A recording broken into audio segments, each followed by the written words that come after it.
Estamos al aire, me prendieron la luz de aire, estamos acá en el programa Vos Sabés, en Radio Estación Sur. Estamos terminando el mes de noviembre y estamos conectadas hoy con un programa, conectadas desde las ganas que tenemos de escuchar y de conocer en profundidad la opinión de nuestro amigo obstetra, ginecólogo, no intervencionista, el doctor Fernando de Averio, acerca de muchas cosas que tienen que ver con el trabajo de parto, con el cuidado prenatal grupal y con la vinculación de las mujeres con este hecho tan trascendental y vital en la vida nuestra, que es el embarazarnos y parir y parirnos. Estoy acá con mi compañera Belén Castillo, que se va a presentar. Hoy dijo que no iba a hablar, pero aunque sea un hola. Hola. ¿Eso solo? Sí. Bueno, no, les voy a decir a la gente cómo puede comunicarse. Dale, ¿te parece? Dale. Pueden llamar al 482-3215, mandarnos un SMS WhatsApp al 221-677-9000 o pueden escribirnos y participar por Facebook en facebook.com/vosabesfm. Bueno, y decíamos que estábamos a la espera de esta larga entrevista, la van a escuchar durante todas estas 2 horas. Son fragmentos seleccionados de una larguísima, mucho más larga entrevista que yo le hice hace un par de meses a Fernando, y que bueno, que para el disfrute de todos y de todas las que tienen ganas de tener partos naturales, fisiológicos y respetados, les ponemos al aire y se los presentamos. La primera pregunta que le hago al señor Fernando de Averio en el consultorio, amablemente con mate en mano y sentados en el piso a lo chinito, ambos dos, era ¿cómo era esto del cuidado prenatal grupal, que es un formato que él y sus parteras tienen para asistir y atender a las mujeres durante su embarazo? Lo escuchamos. Bueno, debo decirte que yo no soy muy innovador en esto porque ya lo hace. Se hace más o menos unos 10 años, un poquito más, por ahí. Entre 10 y 15 años ya se hace en el mundo esto. Y un poco tiene que ver con que se fue viendo, digamos, que en realidad la medicina en contacto con situaciones de salud, en general, genera problemas de salud. Por la forma del sistema que tiene la atención médica, que, digamos, está pensado para atender la enfermedad. Y después la medicina fue incorporándose en espacios de salud y apropiándose de los espacios de salud, como son, por ejemplo, el embarazo, como es, por ejemplo, el control ginecológico, el control pediátrico, como puede ser el control de salud de una persona adulta. Son situaciones de salud en las que la medicina, de alguna manera, ha tomado el control de la situación. Y en esos casos utiliza los mismos métodos que utiliza para tratar la enfermedad. Y eso genera enfermedad. Entonces se empezó a rever la forma de atender a las personas sanas, porque se empezó a ver que el contacto con el sistema de salud genera patología. Entonces ahí aparece otra forma de atender. Claro, porque encima se habla de paciente siempre, ¿no? Claro, se habla lo mismo que la palabra persona... de control prenatal. El control, en realidad, te está como ya, con el nombre nomás, te está diciendo que el embarazo debe ser controlado. ¿No? Y eso no es real. ¿Y qué implica controlar? Claro, porque controlar, de alguna manera, puede confundirse con tomar el control también. Claro. Y gobernar el funcionamiento del cuerpo desde afuera. Y eso no es necesario. En realidad la obstetricia, la mujer embarazada no necesita ser controlada. Lo que sí necesita ser, por ahí una palabra que es un poco más, me parece a mí, adecuada, es el cuidado. Por ahí sí necesita ser cuidada. Pero no cuidada de sí misma, sino cuidada de cosas que pasan alrededor de ella. Que a nivel, lo que hablábamos hace un rato, de la alimentación, de la actividad física, de la cultura, ¿no? Todos los aspectos culturales que influyen en la salud. Y de eso tenemos que cuidarnos un poco. Pero no cuidarnos como escondernos sino simplemente generar actitudes que cuiden la salud, que la protejan, que la mantengan.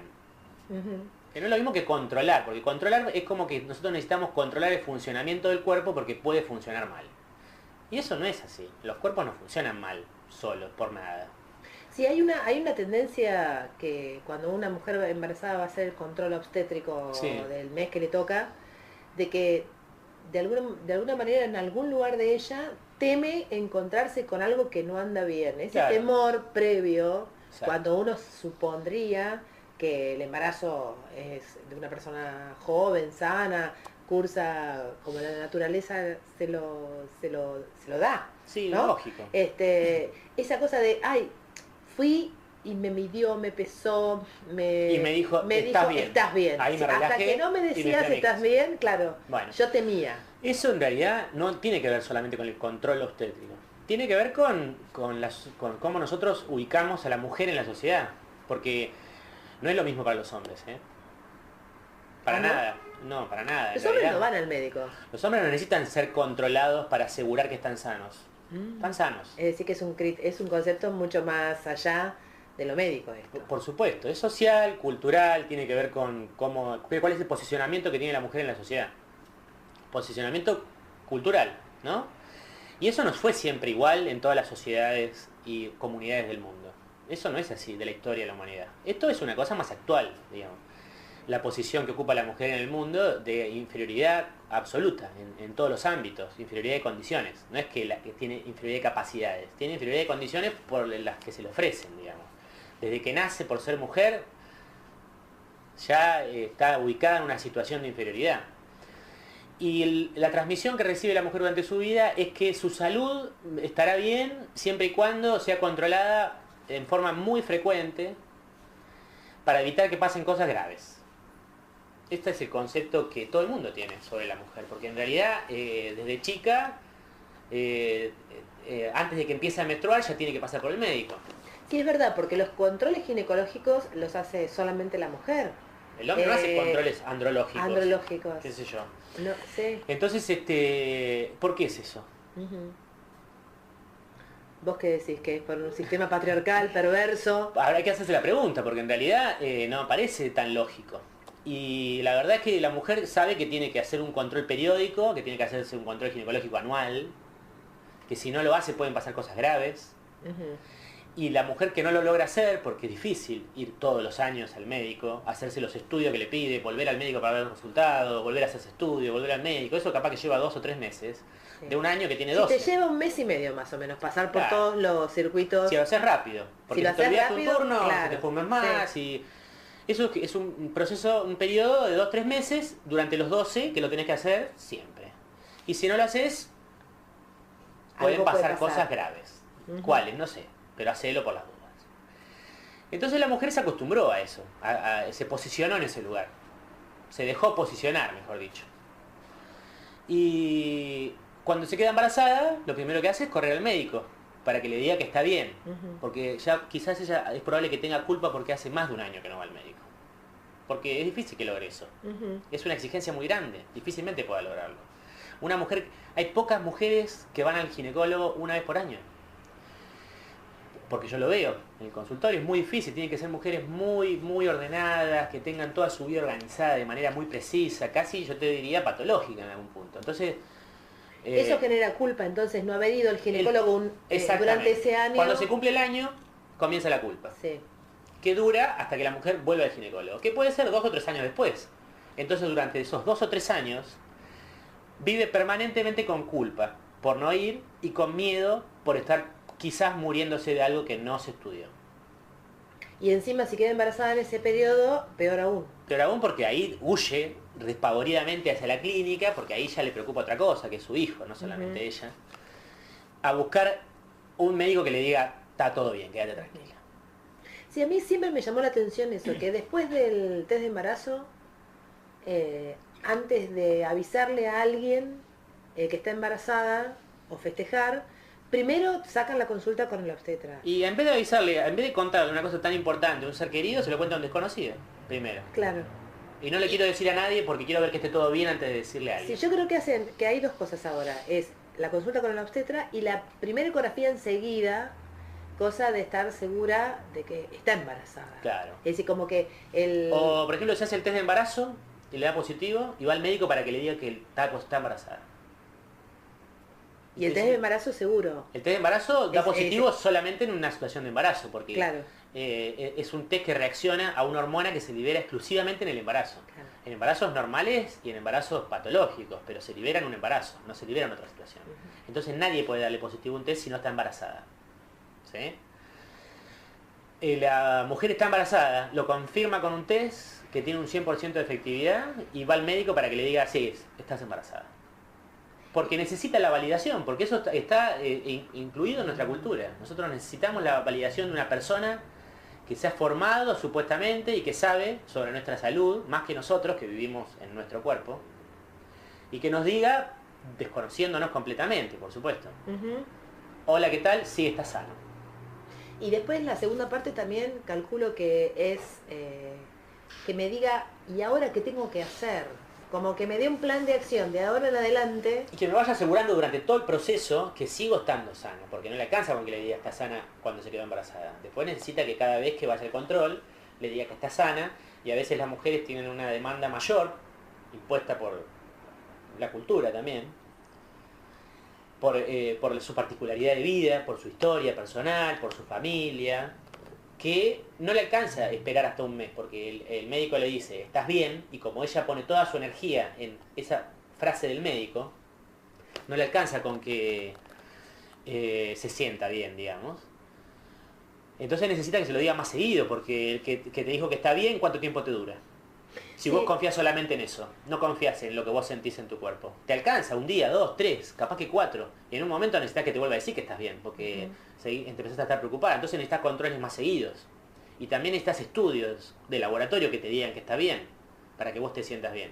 Entonces es toda información externa a la mujer que le dice que está bien, y la mujer descarta la información interna que está permanentemente llegándole a todas las mujeres y a todas las personas. No es que no nos llega, no es que a algunos no nos funciona ese mecanismo. A todos nos llega esa información, pero no, la ignoramos, la descartamos, no le prestamos atención, la desvalorizamos, porque en realidad nos han enseñado a desvalorizarla. Y en vez de confiar en eso, que es una información que surge desde nuestro propio cuerpo, que está junto con nosotros desde que nacimos, Sí. y que no hay nadie que sepa más sobre el funcionamiento de nuestro cuerpo que nosotros mismos, porque estamos 24 horas al día junto con nuestro cuerpo, no hay manera que no sepamos más. Y sin embargo, no nos sirve esa información. Vamos a buscarla afuera. ¿Dónde? En el médico, en un laboratorio, en estudios, ¿no? En personas que hacen estudios y que nos dicen cómo dan los estudios. Y eso nos da mucha tranquilidad. Por un tiempo cortito, ¿eh? Claro. Y depende de la personalidad de cada una. Y depende de cada uno cuánto tiempo le dura ¿Cuánto eso. tiempo? Claro, esa tranquilidad. Yo te escuchaba y pensaba que cuánta cultura dentro de los afectos que uno tiene dentro de nuestra familia, de esas personas que nosotros habilitamos para que nos digan que nos hablen sobre nosotros, es decir, los afectos, ¿no? A los que uno les dice, sí, está bien que me cuentes, que me digas, me ves bien, si no me ves bien. Esos mismos afectos nos dicen, ¿y qué te dijo el médico? ¿Y cuándo vas al médico? ¿Y fuiste ¿Y al te médico? hiciste el ¿Hiciste tal estudio? Mirá que el médico mío me lo hizo. Claro. De alguna manera, como estamos toda la sociedad colaborando Lo alimentamos a permanentemente. que este monstruito, ¿no? Pero del aparte, control. claro, porque también poner todo lo malo en el monstruo, es verdad, no es real, porque nosotros lo habilitamos. ¿Cuándo va a cambiar esto? Cuando la sociedad pida que eso cambie. Mientras la sociedad no lo pida, eso no va a cambiar. Porque el sistema médico funciona gracias a la demanda de la gente. Y no tiene ganas de que eso cambie. Esa es la realidad. Pero no está mal eso, porque es un sistema comercial, es como tantos otros. El que vende autos tiene ganas de que le compren, no quiere que le dejen de comprar. Y está bien eso. Tendría que haber sistemas que regulen ese funcionamiento.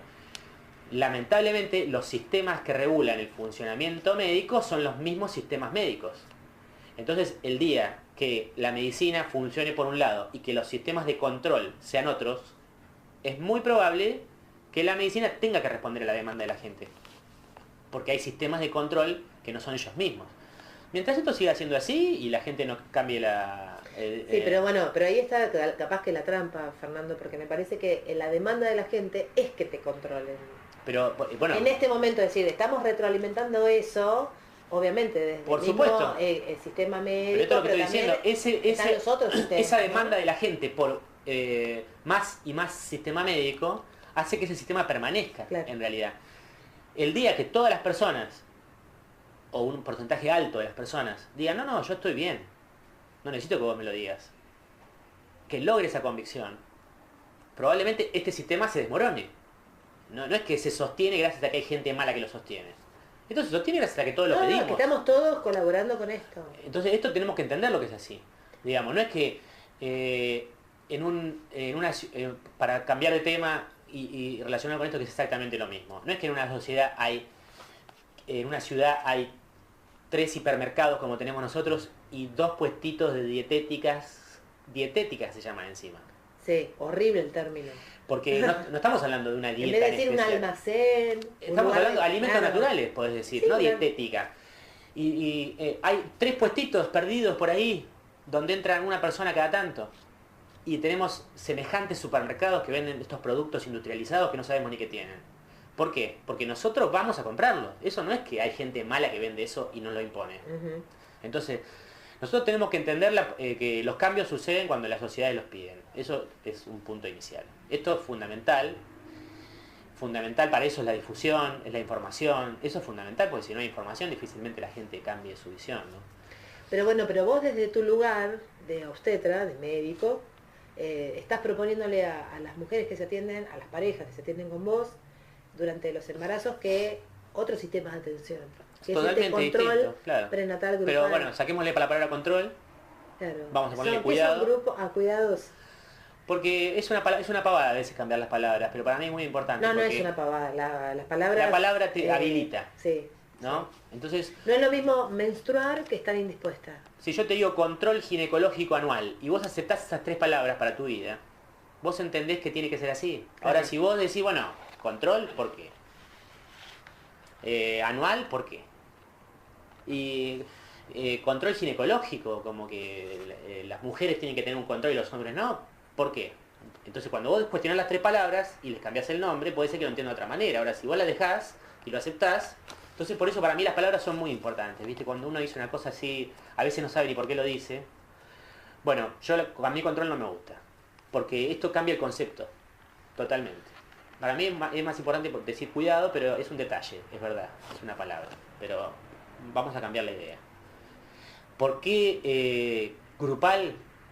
¿Viste? Porque la sabiduría está en las mujeres, no está en nosotros. Nosotros no podemos, es lo que te tengo diciendo desde hoy. Yo no puedo decirle a una mujer que es mejor para ella cuando no la conozco. O la conozco muy poquito. Es muy importante que las mujeres se enriquezcan con su propia sabiduría, que no es aprendida, es una sabiduría que está en ellas.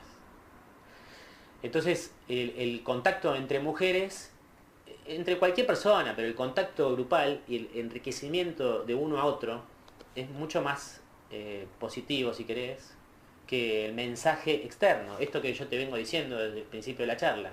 Los mensajes que vienen de afuera, yo estoy ahí. Yo estoy participando en ese mensaje que viene de afuera. Sí. Entonces yo tengo que, de alguna manera, tratar de, con mi participación, ayudarte a que vos escuches tu propio mensaje. Más que tratar de imponerte mi propio mensaje. ¿Se entiende lo que digo? Mi mensaje lo que hace es facilitar que vos escuches tu propio mensaje.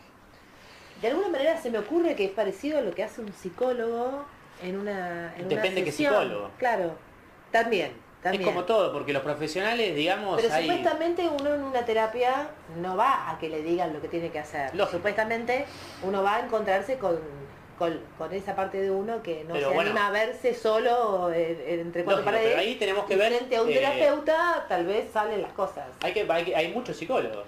Sí, ni hablar. Hay muchas formas de ejercer. Los psicólogos se formaron en facultades que tienen las mismas ideas de las facultades que forman a los médicos. Y tienen las mismas ideas de las facultades que forman a los, qué sé yo, nutricionistas. Preguntar a un nutricionista sobre alimentación. Entonces, es muy importante que entendamos esto. No es que la profesión alcanza con que tengas un título para que vos me digas cómo tengo que vivir. No alcanza con eso.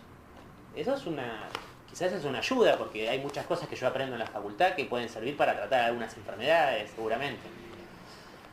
Pero yo no aprendo en la facultad qué es lo mejor para vos, Lorena Ribot, qué es lo mejor para vos, no para una mujer.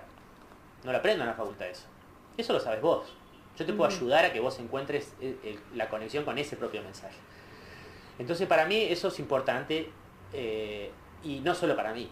Como te decía al principio, en realidad esto yo lo tomo de un modelo que ya está probado y que ya tiene resultados, que son diametralmente opuestos a los resultados que tiene el modelo de atención clásico de obstétrico. ¿Y cuáles son las diferencias? ¿Qué es lo que Mira, se ha probado en estos 10 años que vos decís que funcionan estos sistemas, por así decirle, ¿cómo se llama? Sistemas. Sí, en realidad formas, es un modelo. Modelos Sí. de atención. Y atención también depende cómo vos lo interpretes, porque podemos decir que es un modelo de atención obstétrico, pero la palabra atención ya lleva implícita enfermedad. Entonces podríamos decir que es un modelo de asistencia, si querés, inicialmente. Donde aparece patología podría ser un modelo de atención. ¿Y qué probaron estos modelos? Mira, lo que se ha visto primero, ¿por qué empezar con este modelo? Que es lo que te decía hoy. Se vio que la salud se debe atender de otra manera. Y lo que se propuso en el año 2001, que el modelo de atención o de asistencia para las personas sanas, cualquier persona sana, no solamente la embarazada, debe ser un modelo totalmente distinto. Que primero tiene que ser un modelo horizontal, en el que no hay diferencia de poder. No es que vos tenés un médico atrás de un escritorio que te dice qué es lo que tenés que hacer, sino que todos estamos en la misma, en el mismo, si querés, espacio en el que compartimos información y cada uno saca su propia conclusión, ¿no? No tenemos uno que transmite la información hacia el otro y uno que absorbe información solamente. Eso no funciona. Como si fuera un curso o una clase. Claro, como si fuera que yo te doy la salud y vos la recibís. Eso en la atención de personas sanas, o en la asistencia de personas sanas, no funciona. Entonces necesariamente tiene que ser un sistema horizontal.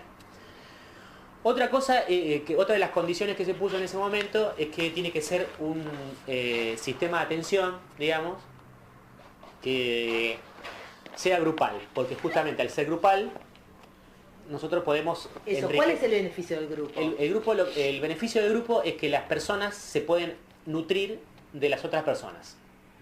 ¿Y por qué esto es útil? Porque en situaciones similares de vida se nos presentan situaciones conflictivas o no, similares, pero no iguales. Entonces, al exponerlas en forma grupal, nosotros mismos vamos encontrando soluciones. Algunas mujeres ya las encontraron y no tienen ese problema.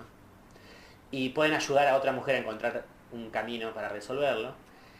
Y todos ponemos en común lo que nosotros sabemos sobre ese tema y cómo nosotros resolvemos nuestra vida en relación a ese tema. Y cada uno va tomando de esa puesta en común lo que le es útil para sí mismo. Es el beneficio de la pertenencia al grupo de pares. Exactamente. Que se habla por ejemplo, en educación se habla de estar con los pares. Necesariamente una de las condiciones es que sean pares. No quiere decir que si no son pares no se cumple la misma función, pero al ser pares nosotros tenemos dos cosas importantes. Una que es horizontal, porque no hay uno que está en otra situación. El médico que no está ni enfermo ni embarazado y te tiene que decir qué tenés que hacer. No, pero es mucho mejor que te lo diga una embarazada porque ella sabe muy bien lo que es un embarazo. Entonces eso es una de las cuestiones entre pares. Y el otro aspecto importante, digamos, que tiene esto de estar entre pares es que viven situaciones similares, digamos. No es solamente que lo exponen y que se enriquecen una de otra, sino que están viviendo situaciones similares de vida. Que eso no pasa, por ejemplo, entre una mujer no embarazada y una embarazada. Y no pasa tanto entre mujeres que están embarazadas de 9 semanas o de 35. Pasa más si se juntan dos mujeres que están embarazadas al mismo tiempo de embarazo. No tiene que ser exactamente así, pero la condición de pares beneficia mucho este proceso de enriquecimiento grupal. Porque todos están viviendo por lo mismo, están interesados en lo que le pasa al otro, se enriquecen de lo que le pasa al otro y le aportan al otro lo que les pasa a sí mismos. Entonces vos, los grupos los forman mujeres y varones, porque van con las parejas. Con sus parejas, que también están viviendo situaciones similares a las parejas de otras mujeres. Claro. Por lo cual también son pares. Pero de la misma, más o menos de la misma edad gestacional. Más o menos la misma edad gestacional, con un mes de diferencia, porque eso facilita la organización, pero Bien. en realidad no tiene que ser exactamente así, ¿no? Vos sabés, un programa hecho por mujeres rescatando los saberes genuinos para el parto de hoy. Idea y conducción, Lorena Rebot y Rosario Perué. Colaboración periodística, Paula Di Carlo. Producción, Belén Castrillo.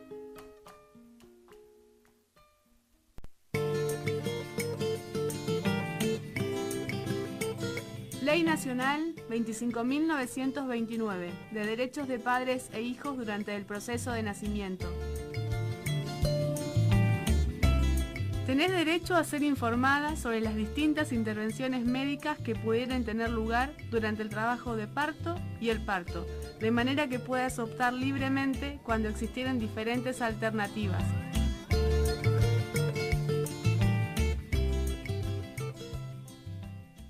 ¿Y qué observas con respecto a los hombres, a los compañeros, a los papás de los bebés que están en la panza de esas mujeres? Mira, yo lo que he visto en este tiempo es que los hombres, cuando yo ejercía la medicina que aprendí en la facultad, yo encontraba que los hombres estaban perdidos en estas situaciones de vida, perdidos completamente. No sabían qué hacer, dónde colocarse, qué decir, qué no decir, porque todo lo que decían y hacían no coincidía con lo que la mujer necesitaba probablemente.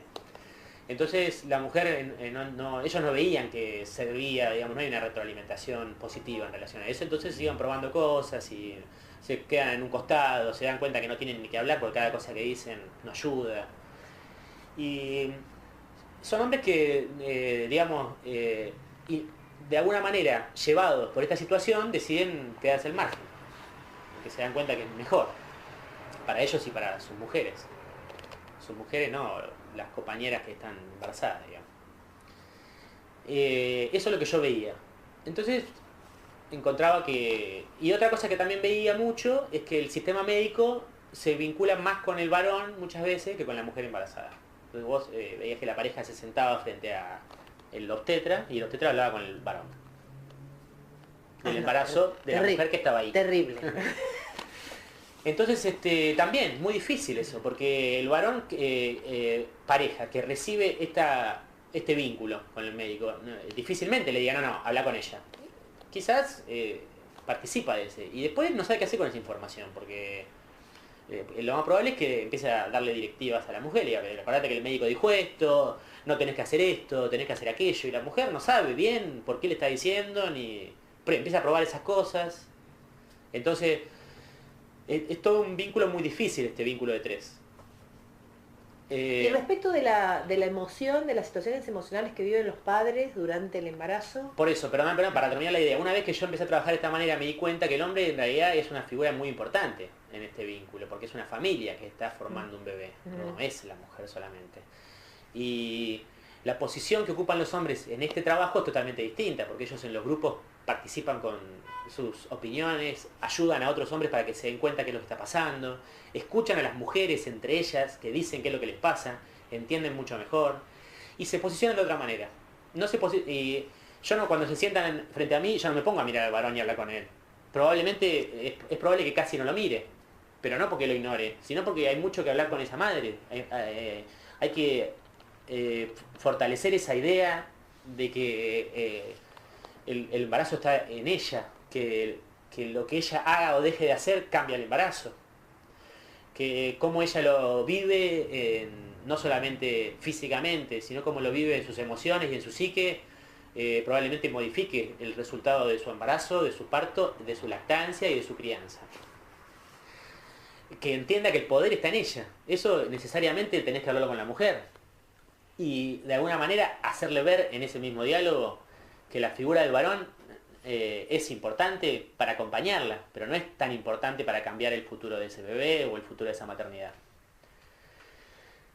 Y lo que hablamos con los varones y le transmitimos a los varones es que la función principal de ellos es estar a la altura de las necesidades de la madre, porque la madre está pasando por un proceso de vida que requiere que se pueda ocupar plenamente y que no esté ocupándose de las necesidades de otras personas, que es lo que hacen las mujeres habitualmente, ocupándose de las necesidades de el marido, de las necesidades de los hijos que tiene dando vuelta alrededor de ella, de las necesidades de las amigas, de las necesidades de la familia, de la madre, del padre, y no se ocupa nunca de sus propias necesidades porque no está visto que en la sociedad que las necesidades de una mujer, dormir, comer, bailar, cantar, son importantes.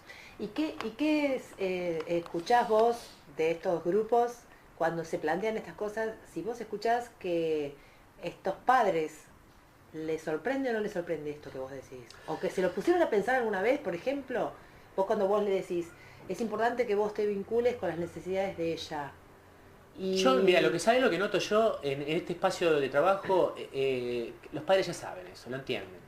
Se sienten felices, disfrutan de estar atentos a la necesidad de la madre. Porque normalmente quienes vienen a verme a mí están buscando otro tipo de atención. Se dan cuenta que lo que están recibiendo no les sirve, que no es lo que están buscando. Entienden de otra manera la salud, la vida, el vínculo con las personas, lo entienden de otra manera. La gran mayoría. Entonces, esto yo lo hablo todo con todos. Lo que pasa es que cuando lo hablo, yo del otro lado no percibo una resistencia, al contrario, percibo una sonrisa, alegría, como una sensación de estamos en el camino correcto. Es como que encararon un camino que ellos saben lo que están buscando. Es difícil que yo tenga que convencer a una madre de esto, y probablemente no lo logre, porque es muy difícil convencer a una persona de lo que no quiere escuchar. Probablemente yo pueda estar días hablando con una madre que no entiende esto como importante y no cambie absolutamente nada en su vida. Ahora, yo te pregunto, por ejemplo, me habilitas para hacerte estas preguntas. Todo muy lindo hasta ahora. Y el peso, la presión arterial, la medida del útero, los análisis, todo eso no importa. Eso es importante. Es importante, no tanto, pero es importante. Y yo ¿Cómo también, entran en el control? Saquemos la palabra control. ¿Cómo entran en este modelo de atención? de atención de cuidado prenatal grupal, Sí. digamos. Bueno, en esto que yo te decía, que se empezó a reformular la asistencia de las personas sanas, se vio que no se le debe prestar tanta atención a la... No se le debe prestar tanta atención, no sería la forma correcta de decirlo. No se debe sobrevalorar el riesgo ni la posible aparición de patologías. Porque no se debe sobrevalorar porque justamente no tienen un valor tan importante, tan exagerado. Tienen un valor que hay que darle, pero no hay que sobrevalorarlo. Eso no quiere decir ignorarlo. Esto es muy importante que lo entendamos. Entonces, hay una cosa que es muy importante en este modelo de cuidado prenatal, que es no sobrevalorar el riesgo. Eso implica no hacer estudios de más, no hablar permanentemente de las posibles cosas que pueden llegar a pasar. Eso no quiere decir que la estamos ignorando. Hacemos estudios, los chequeamos, vemos que están bien, punto, terminó. Porque si nosotros estamos de los... estos espacios de encuentro son espacios de 2 horas, 2 horas y media. Si estamos 2 horas hablando de las cosas posibles malas que pueden pasar, le estamos dando un valor porcentualmente, si querés, en el tiempo, del 100% a la patología. Y la realidad es que la patología en una situación de salud como es el embarazo, tiene una aparición menor al 5%. Yo creo que sería saludable hablar de eso menos del 5% del tiempo. Y entonces ¿Pero por qué lo digo esto? Porque sobrevalorar el riesgo genera en la mujer la sensación de que esto puede pasar permanentemente. Bueno, por eso te quiero hacer esta pregunta, porque es muy habitual ver que en algunos cursos de preparto, que se dan por capítulos, haya un capítulo destinado, un capítulo que es un encuentro de 2 horas, 1 hora y media, con mujeres y varones, se da un capítulo sobre, por ejemplo, cesárea y situaciones de riesgo. Y le de alguna estamos dando manera un valor vos ya, mayor ya lo estás diciendo, ¿no? Pero que si querés hacer me interesaría tu punto de vista de cuando vos te pones frente a un grupo en el dictado de una clase, porque es un dictado de una clase, no es en forma horizontal, como vos acabas de explicar, exacto. y les estás contando a esas mujeres y varones que están embarazados qué puede pasar con el meconio, qué puede pasar con la bolsa rota, qué puede pasar con los latidos del bebé alterados, el hipertensión, diabetes, bueno, y todas las patologías que puedan haber. Eso es lo que aprendimos en la facultad. Y eso es lo que nosotros, con no más información, podemos hacer con las madres, transmitir lo que sabemos. Hasta donde salimos de la facultad. ¿Qué podemos hacer? No puedo hacer más nada, aunque quisiera, darle un beso. Pero después, transmitirle todo lo que sé. ¿Qué es lo que sé? Enfermedad. Entonces se lo transmito y la madre, ¿en qué piensa? En enfermedad. Eso no sirve. Hace que las madres se asusten, tengan miedo, entren al consultorio preocupadas, pensando qué me irá a decir. Y salen mucho más preocupadas de lo que entraron, pensando que pueden llegar a tener todo lo que le dijeron. Entonces el encuentro de control prenatal es un encuentro que lo único que hace es desmejorar el estado emocional de la madre. No genera ningún otro beneficio, no genera ningún beneficio y no genera ninguna otra cosa. Solo logra eso. Es empeorar el estado emocional de la madre.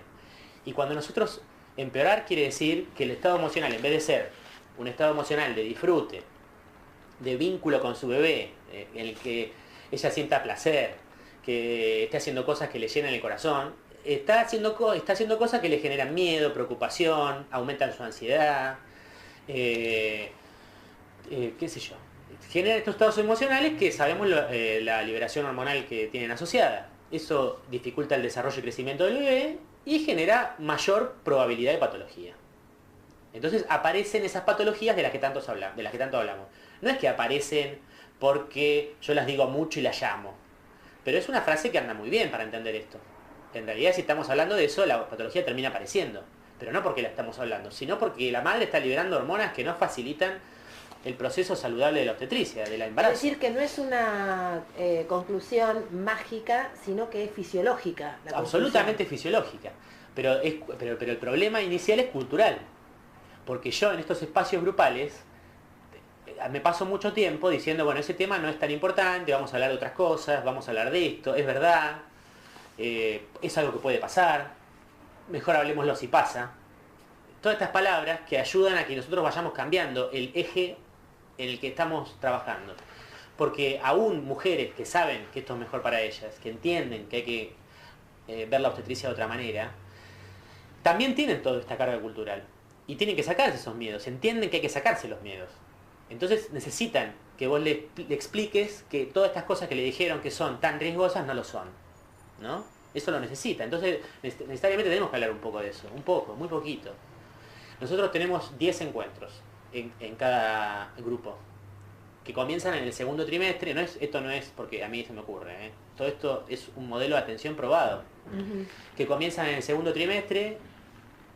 Primero hay un encuentro individual en el primer trimestre, un solo encuentro, que es un encuentro largo en tiempo, donde nosotros hablamos de todas las cuestiones que tienen que ver con los antecedentes de salud de la mujer, su situación actual, cuáles son los aspectos que modifican la salud.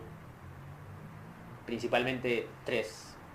Uno que tiene que ver con los hábitos de vida, que es la alimentación, la actividad física, los tóxicos y las sustancias que ingerimos permanentemente que nos hacen mal y que hacen, bueno, es una pavada esto, pero los bebés se hacen con lo que comemos, con lo que las madres comen durante su embarazo y con lo que las madres comieron durante su vida. Con eso hacen a sus bebés, no lo pueden hacer en otro lugar, Entonces eso es claramente un factor importantísimo, por no decir casi el más importante.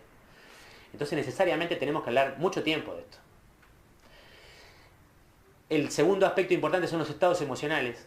Está probado, esto no es una cosa que yo me lanzo a hacerla porque soy un loco, esto está probado en el mundo. Se sabe que los estados emocionales de la madre durante su embarazo condicionan seriamente el crecimiento y desarrollo del bebé.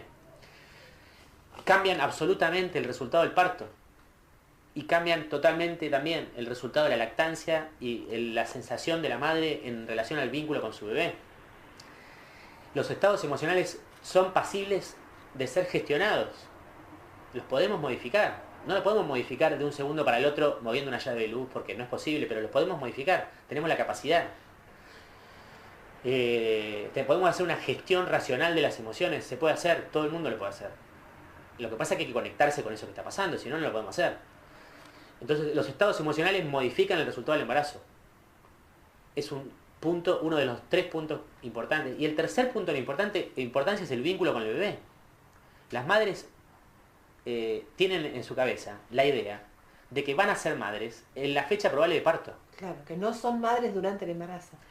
Y eso, ¿cuándo vas a ser mamá? Con un bebé dentro de la panza. Le preguntan, voy a ser mamá el 18 de enero. Sí. Qué lindo, qué sé yo. ¿Y el bebé que está en la panza? Sí. ¿De quién es?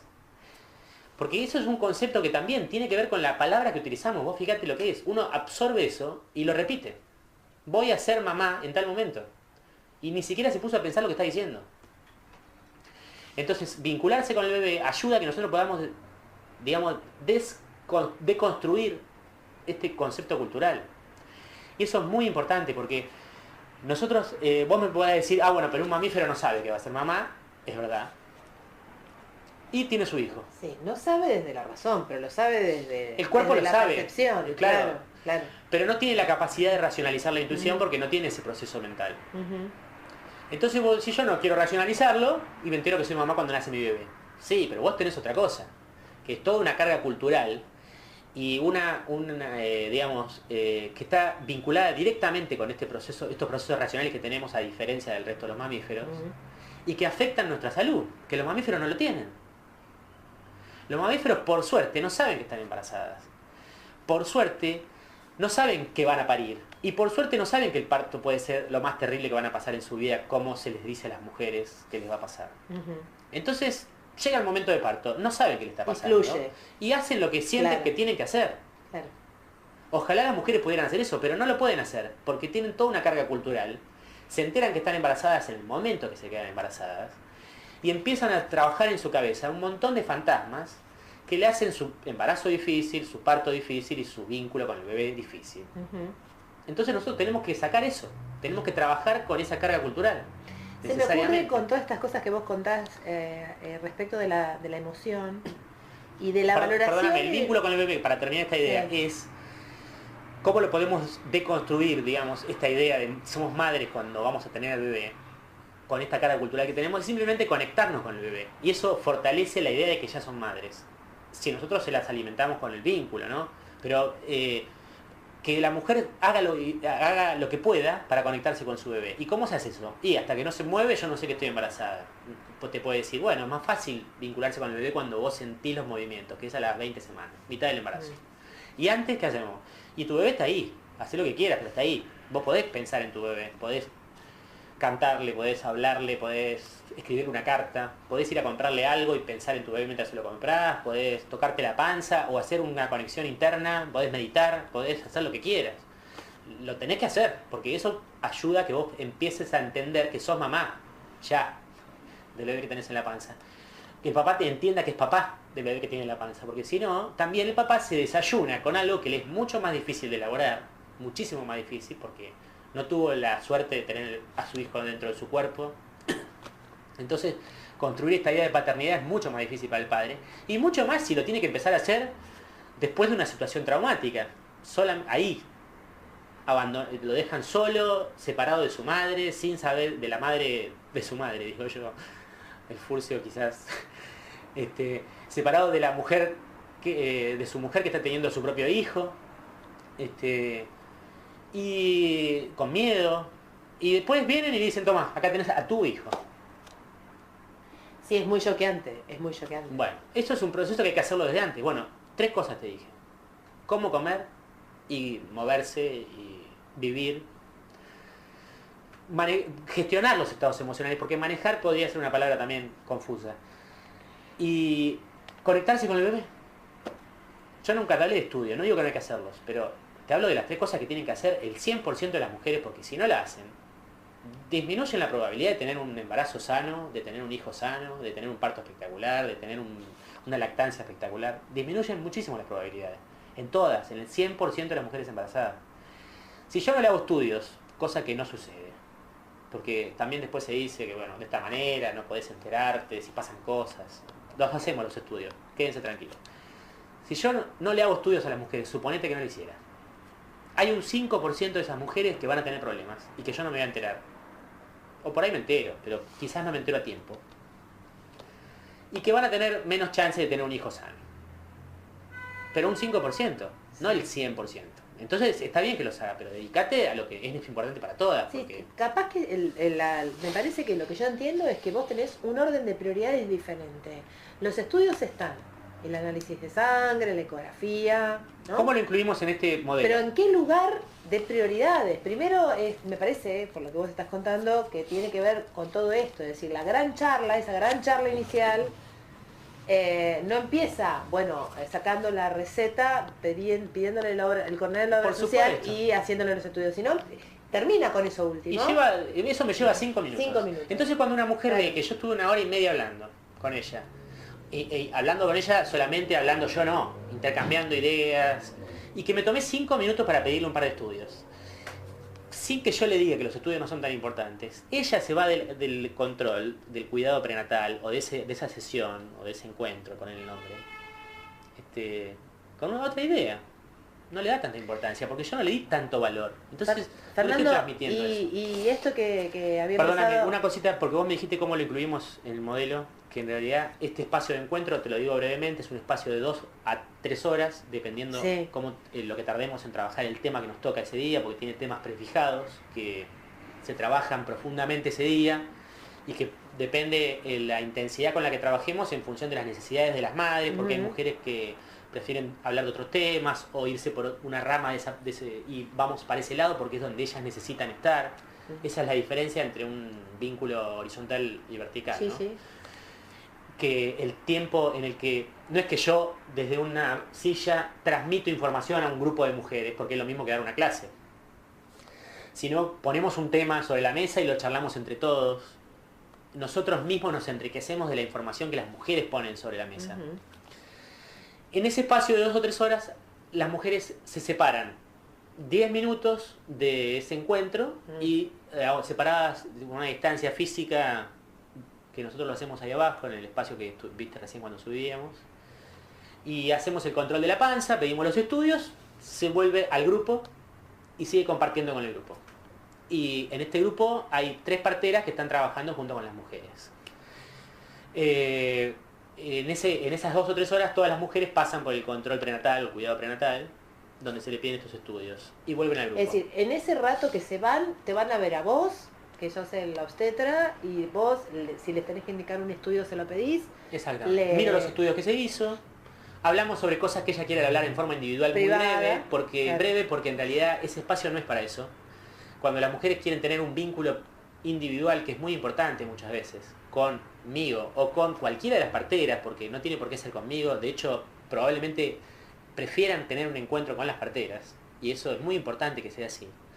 No solo porque son parteras, sino porque son mujeres, de las cuales una de ellas parió 3 hijos, digamos, de forma absolutamente natural. Entonces, eso les da mucha tranquilidad a las mujeres. Y tienen ese encuentro individual, lo programan. Nos vemos tal día, tal hora, y charlamos de lo que quieras. Correcto. Y lo tienen, para hablar de cosas que no quieren compartir en el grupo, y que está bien, porque no tenemos por qué compartir todo. Porque hay cosas que son íntimas, que tienen que ver con cuestiones que no están muy trabajadas, que por ahí no te animás a lanzarlas a un grupo, más allá de que este grupo no es un grupo, estos grupos no son grupos que le dan valor a las cosas que dice cada una, como esto está bien, esto está mal, tenés un 5, un 3, un 10. Sino que todos exponemos lo que nos pasa y todas las exposiciones de cada uno son válidas, porque a todos nos enriquecen, sea la que sea. No es que son cosas mejores o peores las que cada uno.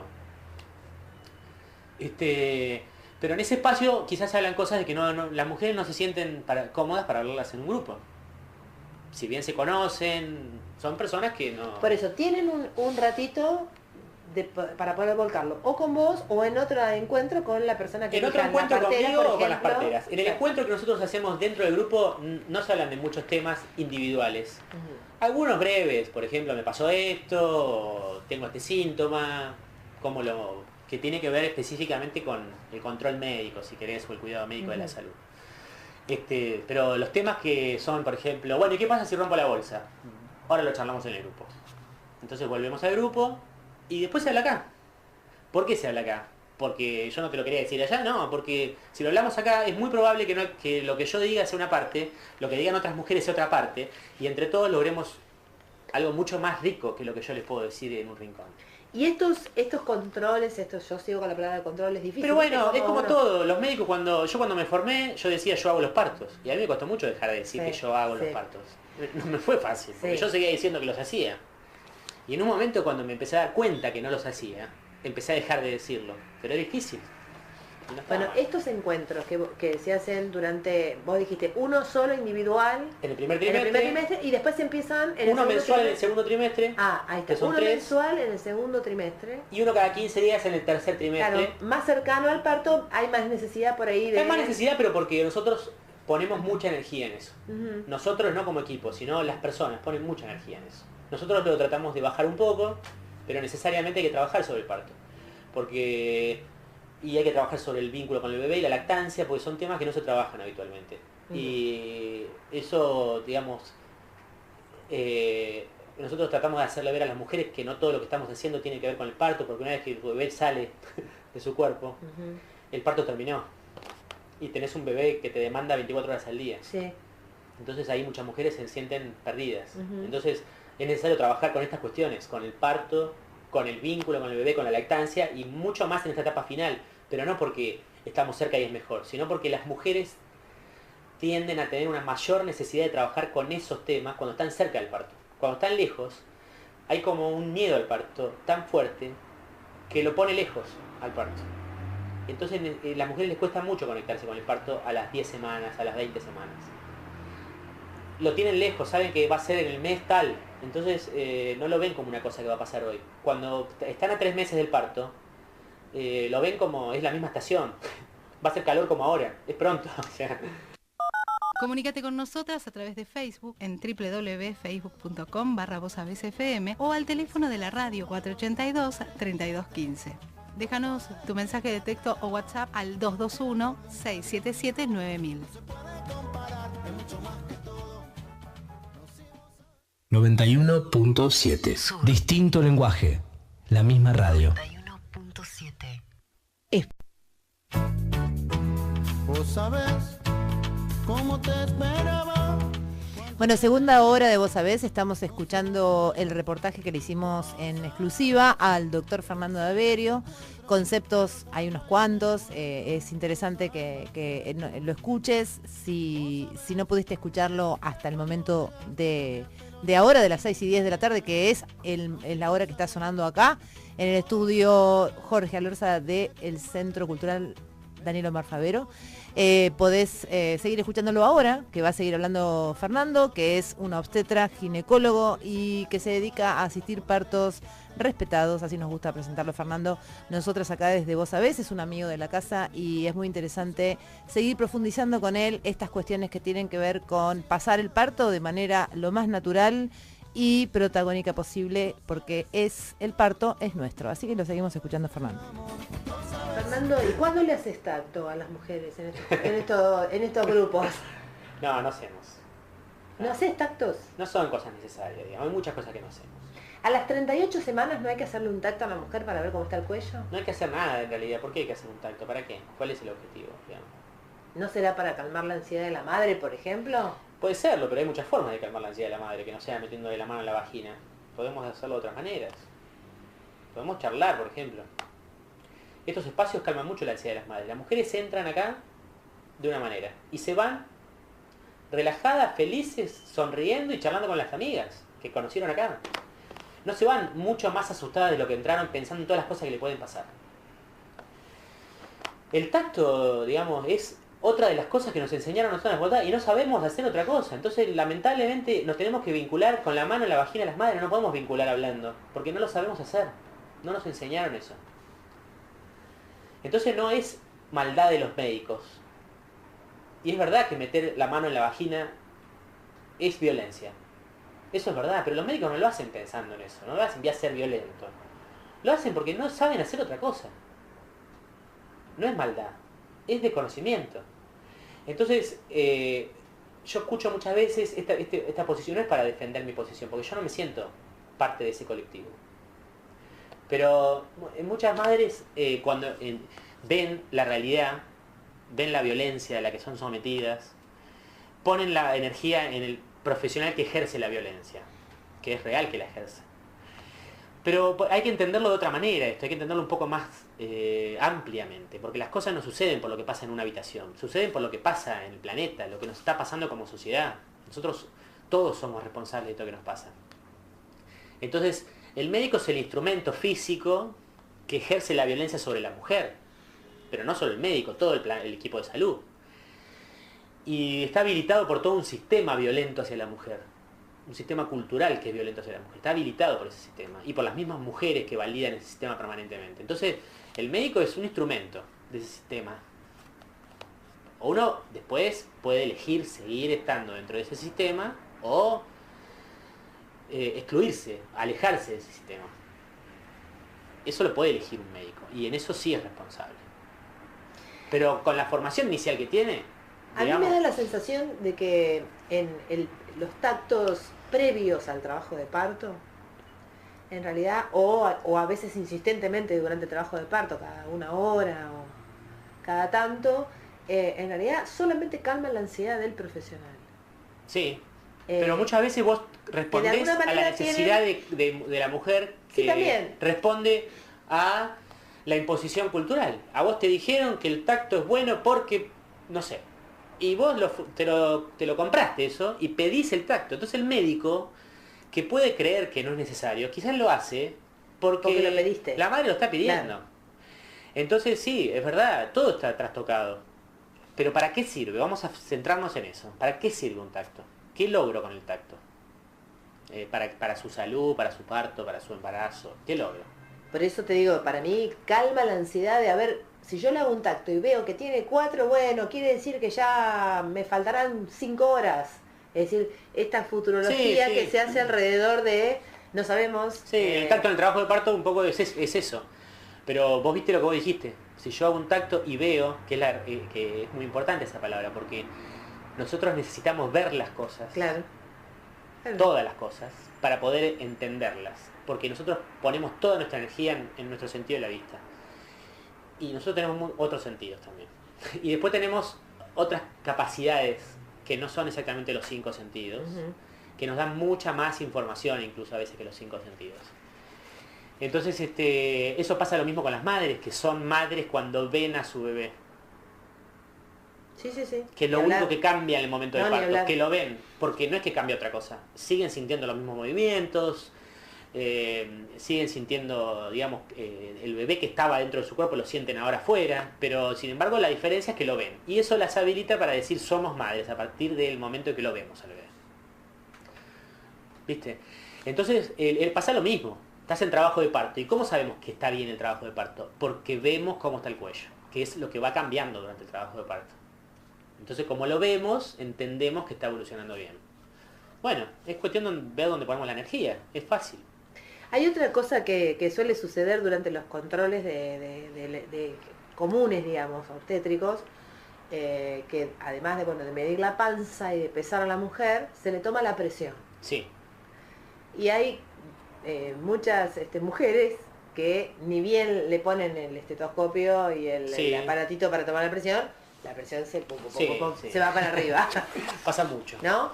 Y bueno, y me contó un pajarito que vos les haces autotomarse la presión. ¿Cómo es eso? Eso es parte del mismo modelo de atención. En realidad, yo no te dije todos los conceptos del modelo de atención pero en realidad uno de ellos es que debe haber autogestión. Autocuidado de la salud. Ah. Debe haber autocuidado de la salud incluido. No para que las mujeres aprendan detalles precisos de cómo el cuerpo regula la presión sanguínea, sino para que se involucren. Solo para que se involucren. No requiere más nada. El involucrarse en el cuidado de su salud las posiciona en otro lugar. No hay alguien que te hace un par de chequeos que vos no entendés y te dice estás bien.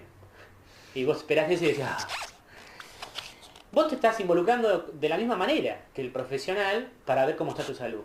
Te estás involucrando. ¿Y qué es lo que hacemos nosotros de cuidado, de autocuidado de salud? Que cuando llegan, mientras se saludan y se encuentran, las mismas mujeres se toman la presión y se pesan. Lo cargan en una base de datos que nosotros tenemos, ahí visible, donde ellas ven todas sus presiones, cómo fueron variando, sus pesos, ven una curva, ellas mismas la construyen con nosotros y van viendo qué es lo que está pasando con su peso y con su presión arterial. Y eso, si vos me decís, ¿lo hace más fácil? No lo hace más fácil, porque yo lo tomo mucho más rápido, la presión. No lo hace más fácil. Para la rapidez, si querés. Pero lo hace mucho más fácil porque eso asegura que las mujeres probablemente tengan menos problemas de salud, porque ellas se están sintiéndose partícipes y eso cambia mucho el estado de su cuerpo, digamos. Entonces, primero hay una parte informal donde se encuentran, se saludan, nosotros les ofrecemos alimentos naturales para que, digamos, juntarse, las personas que juntarse a comer, el hecho de compartir algo. Bueno, eso es parte de una cultura y más de Argentina. Es Los muy argentinos importante. cualquier cosa que hacemos lo hacemos alrededor de por lo menos un mate y bizcochitos. Que haya algo para comer, eso ya nos abre de otra manera al que está al lado. Entonces, en ese espacio informal, social, nosotros compartimos algunas charlas sobre cómo te fue, qué estuviste haciendo, lo que charlan entre ellas. Se van encontrando los que van llegando un poquito después, dejan sus ropas, se toman la presión, se pesan, comen algo y después de media hora empezamos el trabajo grupal. Y ese espacio es muy importante, porque descontractura, porque... Bueno, es parte de esto de este modelo de asistencia. Es necesario que haya un espacio de vínculo social. Es necesario que se generen encuentros fuera del espacio de trabajo. Eso sucede solo, no hay que hacerlo. No hay que decirle, chicas, por favor, llámense y encuéntrense. No hay que hacerlo. Solo con que se junten acá, hablar de las cosas que le pasan y compartir sus estados emocionales, le genera una necesidad de volver a encontrarse. Porque les hace bien. Porque ellas se dan cuenta que eso las enriquece. Entonces, no quieren esperar hasta el mes siguiente que se van a volver a encontrar. Quieren encontrarse. Entonces se llaman y se encuentran para comer. Eso es re positivo. Eso enriquece los grupos. Sí, de alguna manera es como se me ocurre pensar en lo que era la comunidad antes de la gran urbe, ¿no? Que estas cosas pasaban. Las mujeres se juntaban alrededor del fuego con la panza, la que estaba embarazada, con la cría, la que estaba y la vieja y la abuela y todas transmitiendo toda su experiencia. Claro, y cuando una estaba de parto iban todas y los chicos nacían. Y sí, algunos chicos también se morían porque seguramente es parte de la vida, está todo ¿no? estudiado eso, ya se sabe, porque yo he escuchado muchas veces que me dicen, no, pero la medicina, gracias a la medicina, los que antes se morían, ahora no se mueren. Sí, es verdad. Es verdad, sí. ¿Sabés cuántos son los que se morían antes y ahora no se mueren? O no se mueren entre comillas, porque justamente gracias a lo que hace la medicina, a un montón de mujeres les genera problemas que antes no hubieran tenido. Pero vamos a pensar en ese menos del 5% que morirían. Gracias a Dios la medicina lo salva, y eso se ha estudiado. ¿Y sabés lo que se sabe? Que si vos bajás el índice de cesárea, a medida que vos vas bajando el porcentaje de cesárea, disminuye la mortalidad. Y empieza a aumentar cuando vos lo bajás por debajo del 5%. Empieza a aumentar la mortalidad. ¿Y eso dónde se puede estudiar? Porque no hay ningún lugar que se baje por debajo del 5%. Se puede estudiar en los países en los que no hay posibilidad de hacer cesárea. Que hay muchos en el mundo todavía. Principalmente en África. Y en esos países se ha estudiado cómo se mueren las mujeres cuando están pariendo. Y resulta que se mueren un porcentaje más bajo al 5%. Y se mueren, esas mujeres se mueren porque la medicina ahí las salvaría. Claro, es donde no llega la medicina, donde no hay acceso a la tecnología. No hay posibilidad. Una mujer tiene un trabajo de parto complicado, obstruido, detenido, que no avance y que empieza a complicar la salud del bebé. Ese bebé, la única chance que tiene de sobrevivir es que logre salir algún día. Y si no, se morirá. Y probablemente se muera esa madre. Eso pasa en un porcentaje bajo de mujeres, menor al 5%, si no tuviera la medicina. Bienvenida a la medicina. Bienvenida, gracias a Dios. Ahora, si nosotros en vez de hacer eso, le ofrecemos la medicina al 100% de las mujeres embarazadas, ese porcentaje de 5 empieza a aumentar de muertes.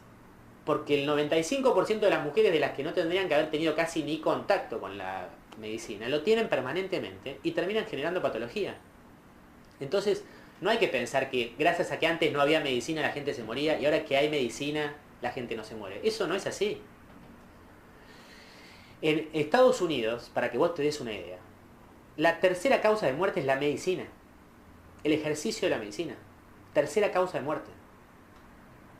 Es terrible la cifra. Pero no, es tan sencillo como escucharla para darse cuenta de lo que estamos haciendo. Y Fernando, y este dato no está accesible. Pero ¿cómo va a estar accesible? Si las personas que ofrecen información son las mismas personas que tienen que manejan no solamente los medios de información, manejan las corporaciones que se llenan de plata, no solamente gracias a la medicina, gracias a los alimentos que te venden, gracias a las armas que te venden, gracias a las drogas que te venden. Entonces no quieren que vos te enteres que todo eso es malo. Mejor no te lo doy, no te lo digo, si también yo te vendo también la información. Pero está bien que no lo quieran, porque están haciendo un negocio, no está mal eso. Tendría que haber formas de regularlas que no les permita tomarse la libertad de hacer lo que quieren con nosotros. ¿Y quién tendría que regular qué tendría que manejar esas formas de regularlas? ¿Esas mismas corporaciones? No. Nosotros la tendríamos que manejar. Y la tendríamos que manejar si supiéramos que tendríamos que con solo controlarlos podríamos hacer que las cosas cambien. No tenemos que matarlos ni hacerlos desaparecer porque no van a desaparecer. Está muy bien que hagan su negocio. Tendríamos que controlarlos. Fernando, una cosa que me parece que es una de de los núcleos centrales, de por lo menos de nuestra cultura, de nuestro siglo XXI, de la gran urbe. Y es de las mujeres, mea culpa de las mujeres. Las mujeres accedemos o pedimos la intervención porque tenemos miedo al dolor, porque no toleramos el dolor. ¿Cómo hacemos con ese tema? ¿Cómo hacemos para deconstruirlo y apropiarnos de ese dolor que es tan necesario a veces para parir? Mira, eso es muy interesante porque el dolor es uno de los temas, yo te diría, que casi nulan la vista de las mujeres embarazadas. Y en los cursos de preparto habitualmente tienen un espacio, uno de los días de encuentros para hablar de dolor. El tema está muy bien que se hable de dolor. Nosotros hablamos mucho de dolor acá. Pero no, la forma en la que hablamos es lo que cambia completamente. Esto que vos decís de aprender a convivir con el dolor, son palabras nomás, pero mirá qué distinto que es que manejar el dolor, ¿no? Que es lo que te enseña un curso de preparto. Te enseñan a manejar el dolor, a controlarlo. Y vos dijiste... Y si es posible, a suprimirlo. Exactamente. Claro. Primero te enseñamos a ver cómo lo podés manejar, y si no lo logras manejar, yo te lo voy a manejar, quédate tranquilo. Y vos hablaste de otra cosa, hablaste de aprender a convivir con el dolor. Que es totalmente distinto. Ya desde el origen, desde el título, lo cambiamos completamente la visión. Si yo te digo vamos a aprender a convivir con el dolor, no voy a decir nada de lo que te diría, nada absolutamente de lo que te diría, si yo te digo vamos a manejar el dolor. Claro. Entonces estoy cambiando completamente el contenido. Está muy bien que hablemos de dolor porque es un factor casi, yo te diría, excluyente. Pero tenemos que hablar de otra manera, tenemos que entenderlo de otra manera. Hay muchas cosas para decir el dolor. No podría detenerme a hablar de una sola cosa, pero primero tenemos que hablar de la carga cultural en relación al dolor. De que el parto está visto como el momento de tu vida que vas a tener el dolor más grande que tuviste. Esa es la forma de hablar de parto. Y no solamente hablar de parto durante el embarazo. Es la forma en la que te hablan de parto tus madres, tus abuelas, la televisión, tus amigas. Bueno, de hecho se escucha mucho cuando vos querés contar que tuviste un proceso en tu vida muy, muy terrible, que te costó mucho, te dicen, fue un parto. Fue un parto. Fue un parto, como diciendo, fue terriblemente horrible, doloroso. Una de las primeras cosas que piensan las mujeres cuando se enteran que están embarazadas es llamar al médico por teléfono o ir rápidamente a pedir un turno y el dolor que van a tener en el parto. Son las dos cosas que piensan primero, que están más inmersas en nuestra cultura. Entonces, es verdad que el parto duele. Sí, es verdad. ¿Es verdad que hay partos sin dolor? Sí, también es verdad. ¿Cuántos? Pocos. Muy pocos. Entonces, está bien que hablemos del dolor, porque es muy probable que tengas dolor en tu parto.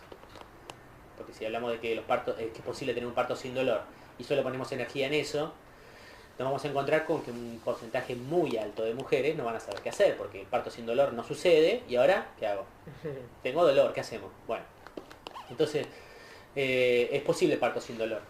Es muy posible. Y en el momento del parto con dolor, sí, que es la mayoría, bueno, pero ¿cuál es por la eso, para llegar al parto, del profesional de la salud? Para llegar al parto con el mínimo dolor posible, o con un dolor tolerable, necesitamos trabajar mucho antes, Entonces hay mucho para hacer antes. Es como cuando hablábamos de la alimentación, cuando hablamos de la actividad física. Hay cosas para hacer antes de que surja el problema. Muchas, que son las ideales. Porque una vez que surge el problema, estamos en un problema. Claro. Vamos a resolverlo, bárbaro, pero estamos en un problema. Entonces, hay que hacer muchas cosas antes.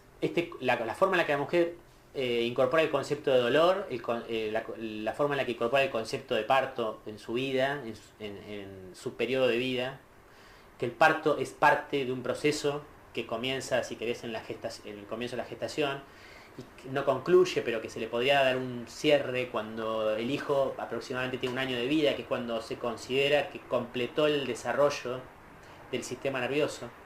No lo completó completamente, pero está casi en un 80% del desarrollo al año de vida, que es el mismo porcentaje de desarrollo que tiene el cerebro de un mamífero al nacer, cualquiera. Entonces eso es lo que nosotros tenemos que considerar en la mujer como el embarazo extrauterino, que eso muchos autores lo hablan, principalmente Casilda Rodríguez y esta chica, bueno, ahora no me acuerdo el apellido, Lau, que es una genia también. que hablan de este concepto, no hablan de otra cosa. Dicen embarazo, intrauterino, extrauterino. No te dicen que hay cosas separadas, es solo una cosa. Si nosotros entendemos que el parto está inmerso dentro de ese proceso de vida y que lo único que es el parto en sí es el cambio de la posición del bebé, que de estar adentro pasa a estar afuera, que el resto sigue siendo exactamente igual, la liberación hormonal de las madres, de los bebés, el vínculo, la necesidad de contacto permanente del bebé, la necesidad de movimiento permanente, la necesidad de alimento casi permanente como tenía dentro de la panza. Eso te hace entender que estamos en un proceso que es un solo proceso de vida. Y si nosotros entendemos el parto posicionado en ese lugar, ya el dolor es otra cosa. Si nosotros entendemos el parto como el final, como la meta, como el gran logro de un periodo que termina ahí, pasa a ser nuestro único objetivo, es la línea de llegada. Tenés derecho a tener a tu lado a tu hijo o hija durante la permanencia en el establecimiento sanitario, siempre que el recién nacido no requiera de cuidados especiales. Ley Nacional 25.929, de derechos de padres e hijos durante el proceso de nacimiento.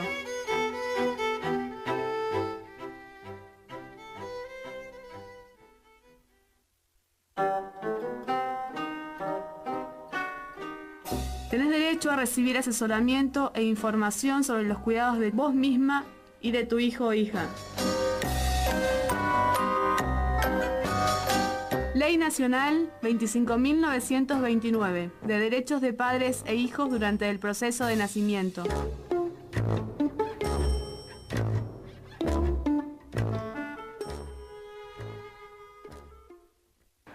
Te quiero hacer una pregunta que por ahí es una pavada, pero supuestamente cuando uno tiene una situación de estrés, por ejemplo, un esfuerzo, a posterior de ese esfuerzo, tu propio sistema corporal te premia liberando endorfinas para que ese esfuerzo en donde vos estresaste tu cuerpo. Físico, ¿no? Un Claro, estrés físico, no claro, emocional. sí, físico. Supercompense o compense, Sí. ¿no? Esta cosa. ¿Qué pasa habitualmente con la actividad física? Yo salgo a correr, mis piernas se cansan, mi corazón se estresa porque tiene que bombear más sangre, y a posteriori del trote de 1 hora, por ejemplo, bueno, mi organismo libera endorfinas para Y compensar. ya durante el mismo proceso también. Sobre el final también empieza a liberar, y eso Pero bueno, que genera eso, placer. digamos que eso es esos sistemas solidarios que hay dentro del propio organismo Que nos para que hacen todo movernos. funcione fantástico. Entonces, esta historia de que cuando vamos en trabajo de parto y nos duele y queremos la anestesia peridural, se provoca, es decir, nos provoca inmediatamente dejar de sentir el dolor de las contracciones una vez que la anestesia aparece. Entonces, esta contracción, al no tener dolor, puede ser que no compense con endorfinas y el bebé, al cual no le llegó la anestesia o le llegó mínimamente, no pueda percibir esas endorfinas y pueda tener sufrimiento fetal justamente por eso. Sufrimiento fetal, no sé, porque en realidad el sufrimiento fetal es un nombre muy confuso, porque sufrimiento, ¿viste? Pero hace referencia a la hipoxia fetal, ¿no? Ah, bien. Falta de oxígeno. Sí. Y eso tiene más que ver con la intervención médica, farmacológica principalmente, y con la intervención en general. Tiene que ver eso, la hipoxia fetal, que es lo que se llama habitualmente como sufrimiento, que yo esa palabra también la cambiaría. Entonces, no sé si mezclar esas dos cosas, pero yo lo que te diría sí es que probablemente esa madre no libere no solo endorfinas, que no libere ni endorfinas, ni oxitocina, ni prolactina, porque su sistema está dormido, está apagado. Por ende, el bebé no recibiría la Tampoco. cantidad de endorfinas que recibiría si su madre sintiese el dolor de la contracción Sí, no solo y pudiera sino atravesarlo. porque puede ser un parto sin dolor también. Claro, Si no estuviera intervenido. está bien. Ahí liberaría seguramente las hormonas que tiene que liberar y probablemente ese bebé, no hablemos tanto de dolor porque yo no creo que el bebé sienta dolor en el proceso de parto, no creo que lo sepamos tan claro, pero no estoy tan seguro de que sienta dolor. Es muy probable que el bebé se sienta mucho mejor porque las endorfinas son hormonas que generan sensación de bienestar, que producen mucho placer. la prolactina y la oxitocina son hormonas la misma familia, que también producen sensación de bienestar, entre otras cosas. La oxitocina produce muchas otras cosas, la prolactina produce muchas otras cosas, pero también producen sensación de bienestar, que no estarían liberándose. La oxitocina que se libera en forma endovenosa no produce esa sensación, porque no se libera en el cerebro de la madre. Claro. Y tampoco produce esa sensación en el bebé, porque tampoco se libera en el cerebro del bebé. Entonces, esas hormonas no se van a liberar. Y no solamente el trabajo de parto no va a funcionar bien, entonces ahí con una madre dormida tenemos que sacarle al bebé. Ajá. Y para poder sacárselo tenemos que dormir el cuerpo, porque el cuerpo se está resistiendo a que se lo saquemos. Esto también es muy claro, es muy importante que tengamos claro. Cuando un trabajo de parto se detiene en su evolución, el cuerpo de la madre está protegiendo al bebé. Eso está claro, ¿no? Sí, no está tan claro para el global de la gente, ¿no? No es que el cuerpo de la madre no está funcionando claro, bien. es que lo que queda claro para mí, cuando el trabajo de parto se detiene, pongámosle comillas, vaya a saber por qué, algo falla. Ese es el concepto equivocado. Claro. Acá no está fallando. Claro. Al contrario, está funcionando en su plenitud. Gracias que funciona de esa manera, porque si no probablemente no estaríamos sobre la Tierra. Entonces, es un mecanismo perfecto, que puede funcionar mal en una enfermedad. No te digo que no. Pero no pensemos que las mujeres fallan. Porque esto es lo típico, poner el problema en la mujer. No, el problema no está en la mujer. Bueno, pero vos al inicio de la entrevista dijiste, claro que sí, voy a decir yo, las mujeres fallamos para la cultura. Porque vos al principio de la entrevista dijiste que las mujeres éramos las sujetos de control obsesivo de la medicina en los periodos de salud, por ejemplo, y no los varones. Y no los varones. Es decir, el concepto cultural es de que la mujer no falla. puede y no sabe. Sí. Y de que falle, de que su cuerpo, bueno, no puede, claro, sería que falla, que su cuerpo no anda bien. No anda. ¿Por qué no anda bien? Si hay que cortarle la vagina aparte, para que pase un chico, porque se ve que con la vagina con la que apareció en el mundo no le es suficiente para parir. Exacto. Si hay que meterle medicamentos sí, medicamentos y maniobras para que pueda parir, cuando supuestamente tiene un útero para embarazarse, una vagina para parir y unas tetas para dar la leche, evidentemente si todo esto es sujeto de la intervención, es porque el concepto es de que las mujeres estamos equivocadas, claro, en nuestra anatomía, sí, en nuestra porque no andan bien, andan muy bien, hay que chequear. Algunas no andamos muy bien. Bueno, yo te diría que tantos hombres como mujeres, claro, en ese sentido que no andan bien. Pero algunas no andamos muy bien por las circunstancias en las cuales nacimos. Lógicamente, y aparte porque en realidad, como te explicaba cuando empezamos la charla, en nuestro mundo la mujer está posicionada en un lugar en el que tiene inferioridad de condiciones ofrecidas por el entorno. Entonces es mucho más difícil estar bien, porque tiene que enfrentarse contra todo eso. Que el hombre hay muchas cosas de esas que no tiene que hacer. Pero igual, así todo, estamos mal todos también, un poco. Pero no es que el cuerpo de la madre, yo te diría que en el orden en el que estamos todos un poco mal es en el orden psíquico y emocional. Pero los físicos funcionan. ¿Qué necesitan para funcionar? Que les des de comer. Punto. Bien. No sí, que le des de comer McDonald's. Entonces, con eso funcionan bien, no se necesita más nada. Es como ponerle nafta a un auto.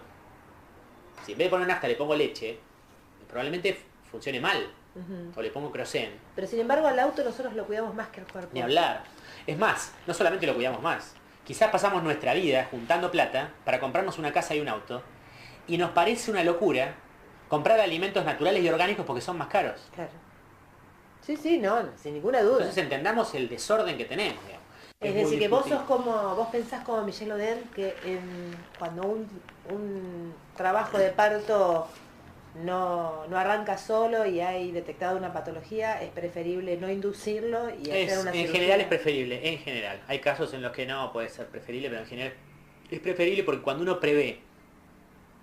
Mira, cuando uno induce un parto con mecanismos naturales, porque hay también toda una escuela que dice mecanismos naturales de inducción, bárbaro, tomate un té, aceite de onagra, qué sé yo, y tenés tu parto bárbaro. Yo te diría que no es tan bárbaro, porque en realidad el cuerpo no está pariendo solo, está pariendo gracias a que vos estás haciendo cosas para que tenga el parto.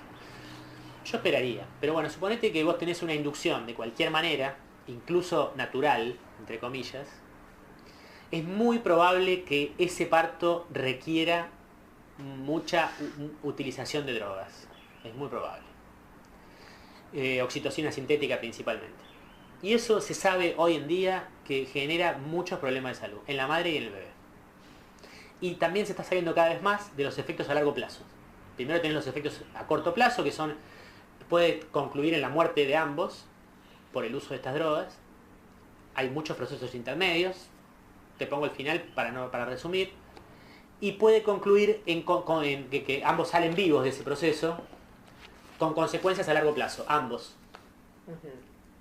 Cada vez se sabe más de la gravedad de esas consecuencias a largo plazo.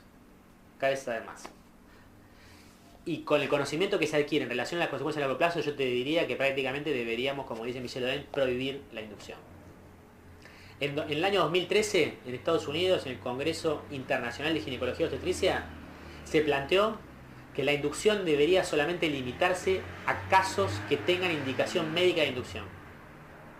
Sería un porcentaje muy bajo de inducciones, porque la mayoría no son por indicación médica. Pero actualmente es la vedette de los partos. Pero no tienen indicación médica, tienen decisión del médico, que es otra cosa. La indicación médica es otro concepto, ¿no? Entonces, si nosotros limitamos la inducción a la indicación médica, reducimos la inducción de parto a casos muy, muy limitados. Eso es lo que ofrece los círculos médicos actuales. Yo te diría otra cosa. Yo te diría que deberíamos evitar la inducción. En todo caso. Excepto situaciones que hagan imposible un parto por cesárea. Podría ser, es raro, pero podría pasar. Por ejemplo, una mujer que tiene serias alteraciones en su fisiología, que no podría pasar segura una cirugía. Es raro, eso en una mujer joven, es raro. Pero ponele. Porque hoy en día se sabe que las consecuencias de una cesárea respetada son mucho menos lesivas para ambos que la consecuencia de una inducción, ¿no? Pero bueno, saquemos entonces el grupo de mujeres que tienen patologías durante el embarazo. Hay muchas explicaciones para eso, pero se hace un poco largo. Después otro día charlamos de inducción si querés. Pero pensemos en esto. Sacamos a las mujeres que tienen patología previa, menos del 5%. Y después nos quedan las mujeres que van a tener un trabajo de parto que se va a ver detenido o obstruido. O poner el nombre que quieras. Entonces, esa cantidad es muy alta si nosotros no hacemos nada para evitarlo antes. Esto que yo te dije, trabajar con las capacidades, Sí. Si nosotros hacemos todo lo posible para que esto no suceda, sucede también. Porque a veces el factor que produce la detención del trabajo de parto, acordémonos que estamos hablando acá no de una falla, no es el caso anterior, no son enfermedades. Estamos hablando de un sistema que está funcionando a la perfección. Sí. Detiene el trabajo de parto para proteger al bebé. En ese momento, nosotros podemos hacer dos cosas. Entender que o cambiamos las condiciones para que el cuerpo de esa mujer saque ese bebé, o probablemente tengamos que hacer una cesárea también. Porque si nosotros tratamos de sacar ese bebé por la vagina, nos vamos a encontrar con un sistema físico muy complejo que nos lo está impidiendo. Entonces, por un lado hay una fuerza muy grande que está tratando de impedir que el bebé salga, y hay otra fuerza con intensidad igual o superior que lo trata de sacar. Y eso puede concluir con un bebé que sale, probablemente porque una fuerza le gana a la otra. Sí. Mal, es muy probable. Y una mamá que queda mal, muy probablemente. O podemos concluir con un proceso en el que el bebé no sale. Mal, muy dañado seguramente va a quedar. Porque estuvimos tratando de sacarlo con una fuerza incluso a veces superior de la que tiene la madre para retenerlo. Y sin embargo no salió. Quedó muy dañado probablemente. Entonces vamos a tener que sacarlo ahí con una cesárea. Muy probablemente en condiciones graves, ¿no? Entonces esa es la otra situación. Entonces ahí sabemos nosotros perfectamente que disminuimos muchísimo la probabilidad de que el cuerpo de la mujer retenga a su bebé protegiéndolo si modificamos el entorno, las condiciones previas y demás. Y eso, en estas condiciones de trabajo, más o menos sucede en un 10%, un 15% puede ser. A veces hasta un 20%. Hoy en día nosotros empezamos a trabajar de esta manera hace poco. Nosotros tenemos 3 grupos que ya parieron recién. con este sistema de trabajo. En esos 3 grupos que ya parieron no hubo trabajo de parto detenidos. Pero sabemos que puede pasar. Perfectamente. No quiere decir que porque no los tenemos no hay trabajo de parto detenidos con esta forma de atención. Está bien, pero el nivel, digamos, de éxito del trabajo desde el inicio del embarazo es bueno. Hace la diferencia. Hace la diferencia. Claramente. Cómo vos convivís el proceso de gestación hace la diferencia en el parto, no tengas ninguna duda. Y cómo vos después gestionás el proceso de parto también, ¿no? Pero estas 2 cosas hacen la diferencia. Entonces, porque no tiene solamente que ver con eso. La mujer puede sentir, hay muchas mujeres que están muy tranquilas con su capacidad para parir, no tienen ningún tipo de miedo, están seguras de la salud de ellas y de su bebé, y sin embargo después son atendidas de tal manera durante su trabajo de parto que no pueden parir. Sí. Entonces, las 2 cosas son importantísimas, porque esas mujeres son las que más sufren. Sí. Porque hay mujeres que creen que lo mejor que les puede pasar en la vida es ser sometidas a una serie de intervenciones que no consideran para nada violentas. Entonces son muy felices con partos intervenidos. Pero hay muchas mujeres que buscan otra cosa y que son las que más sufren con este tipo de partos. Bajo múltiples intervenciones, estudios y demás, durante su embarazo, en una condición que vos podés decir para nada ideal para parir, sin embargo pueden parir con el médico al lado que lo único que hace es tomarles mano. ¿Por qué pasa eso? Porque en esos casos yo creo que eso, la mujer deposita tanta tranquilidad en la mano del médico, que cuando la mano del médico está, eso les permite soltarse, sentirse seguras, pero no se sienten seguras porque saben que su cuerpo puede parir. Se sienten seguras porque el médico está al lado. Ojalá que ese médico siga estando hasta que pueda parir. Porque si ese médico se tiene que ir 1 hora por algún X motivo, es muy probable que esa mujer se sienta completamente perdida y no tenga cómo parir. Ese es uno de los casos que yo encuentro en mujeres que tienen partos espectaculares en los sistemas de atención actual. Y después están otras mujeres que de una u otra manera tienen la suerte de verse excluidas de las prácticas clásicas, rutinarias de la atención médica. Por ejemplo, son mujeres que tienen partos en hospitales donde paren 30 mujeres al día. Probablemente son mujeres que son descuidadas, si querés. Gracias a Dios, son descuidadas por el sistema de atención médico. Entonces pueden parir en el pasillo en una camilla, pasando la sala de partos, levantando la pierna para acostarse. Ahí paren esas mujeres. Esas mujeres paren porque nadie hizo nada para interrumpir su trabajo de parto. Y lograron, gracias a eso, conectarse con su sabiduría de mujer. No necesitaron ayuda para poder conectarse porque por suerte ellas no estaban conectadas con tantos miedos y se dejaron llevar por digamos, ese pasaje a otro planeta que sucede en el trabajo de parto. Se permitieron, se abandonaron, si se quiere. Soltaron el control. Y por suerte estaban en un pasillo y nadie se acercó a molestarlas. Esas mujeres también pueden parir, mucho. Por eso en los hospitales públicos también hay mucho más partos, ¿no? Tal cual.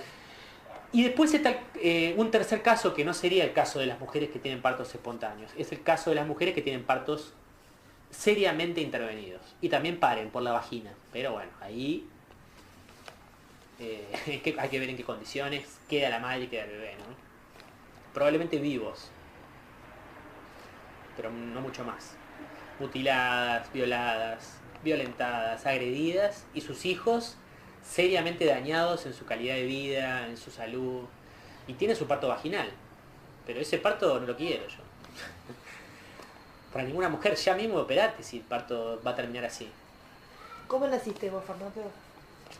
Yo tuve un parto vaginal. Mi mamá no está viva, así que no tengo tantos detalles del parto mío, porque yo no me dediqué cuando ella estaba viva a averiguar sobre eso, porque no sabía que era importante. Pero tuve un parto vaginal en una clínica, fue un tercer parto, fue rápido. No sé realmente el grado de violencia al que fuimos sometidos. Habría que ver, no sé. No fue lo que te movilizó. Tampoco lo sé. Yo en un momento decidí que quería seguir otro camino, pero no sé por qué. Esas cosas no son tan fáciles de saber. Es probable que algo me haya movilizado. Es muy probable que algo me haya movilizado relacionado directamente con esto. Quienes hacen esto están convencidos de que algo en su vida los llevó a hacer esto. Yo también, no sé bien qué, pero es muy probable que algo me haya llevado porque la pulsión para seguir este camino tiene que ser muy fuerte para que uno lo siga a pesar de las resistencias que encuentra. Muy fuerte. Para que no te quede más remedio que seguirla a pesar de lo difícil que es el camino. Entonces, evidentemente, el impulso que me lleva a recorrer este camino es muy fuerte. Vaya a saber cuál es. Es difícil que lo pueda saber yo. Quizás tendría que trabajar mucho con el rebuilding y con el imprinting para poder encontrar, quizás. Yo no sé si es tan importante. Porque quizás yo estoy resolviendo ese conflicto aún sin saber cuál es el origen. Es muy probable. Pero seguramente tiene algo que ver con eso. Yo escuché a Miguel Fleites dos Santos, un